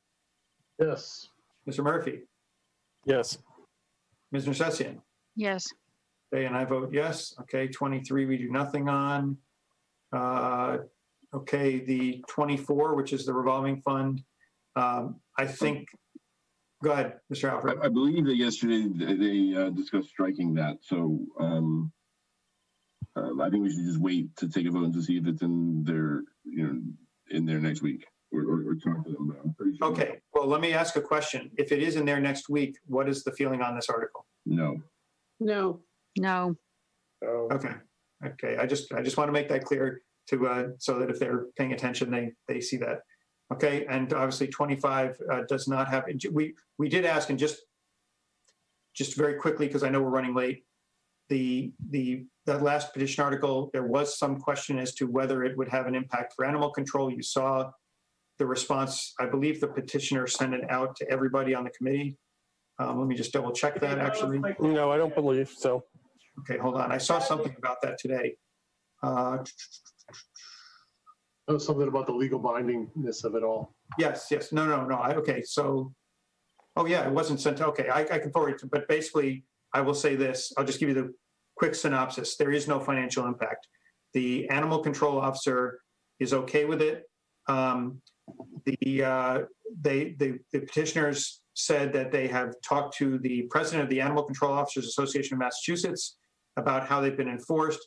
The only concern our ACO had was what were the enforcement expectations.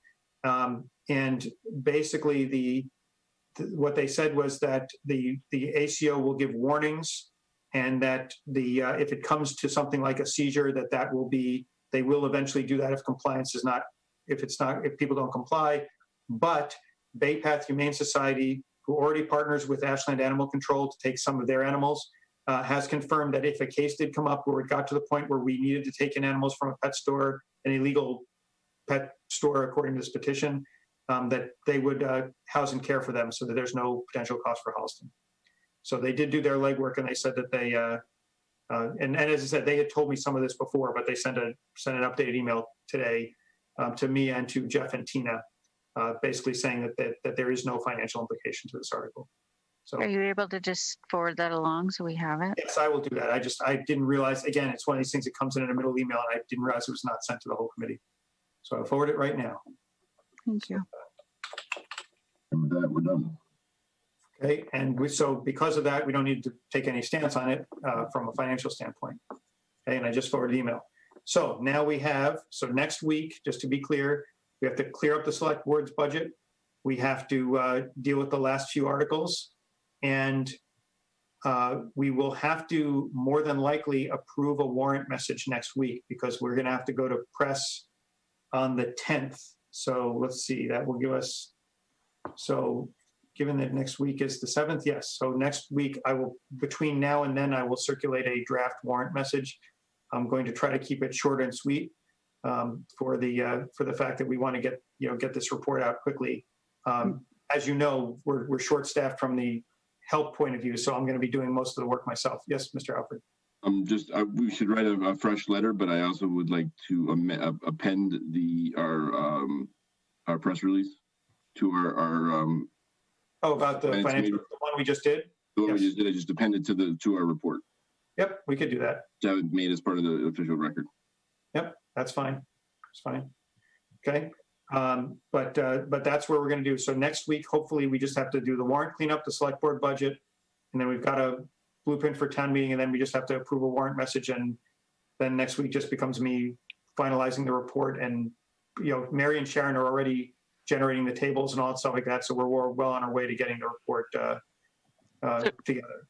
And I have it together by next Tuesday, I'll send it out to everybody for review, but there's really nothing in there other than that, as you know, that all the tables in the back and everything like that. So it's just generated data.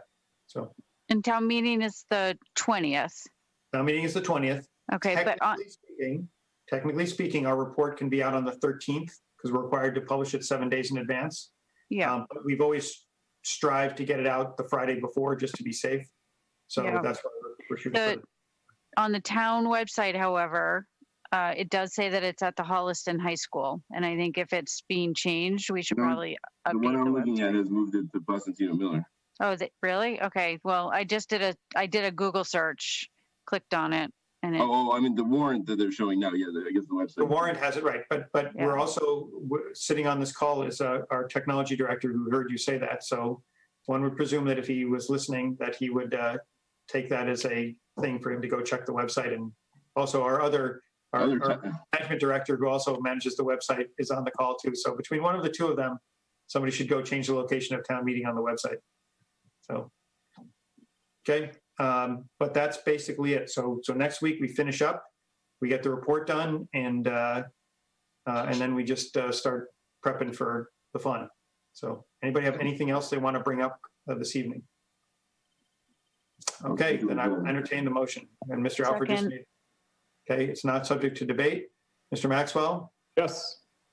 Mr. Alfred? Yes. Ms. Zemer? Yes. Mr. Whitaker? Yes. Mr. Murphy? Yes. Mr. Sessian? Yes. And I vote yes. That concludes the Tuesday, June 30th meeting of the Finance Committee. Happy birthday, Mom. And for all of you who have endured our longest meeting so in several weeks, thank you for joining us. As you heard, we'll be completing the rest of the Finance Committee's recommendations for town meeting on July 20th next Tuesday. But for tonight, we're done. So thank you and good night.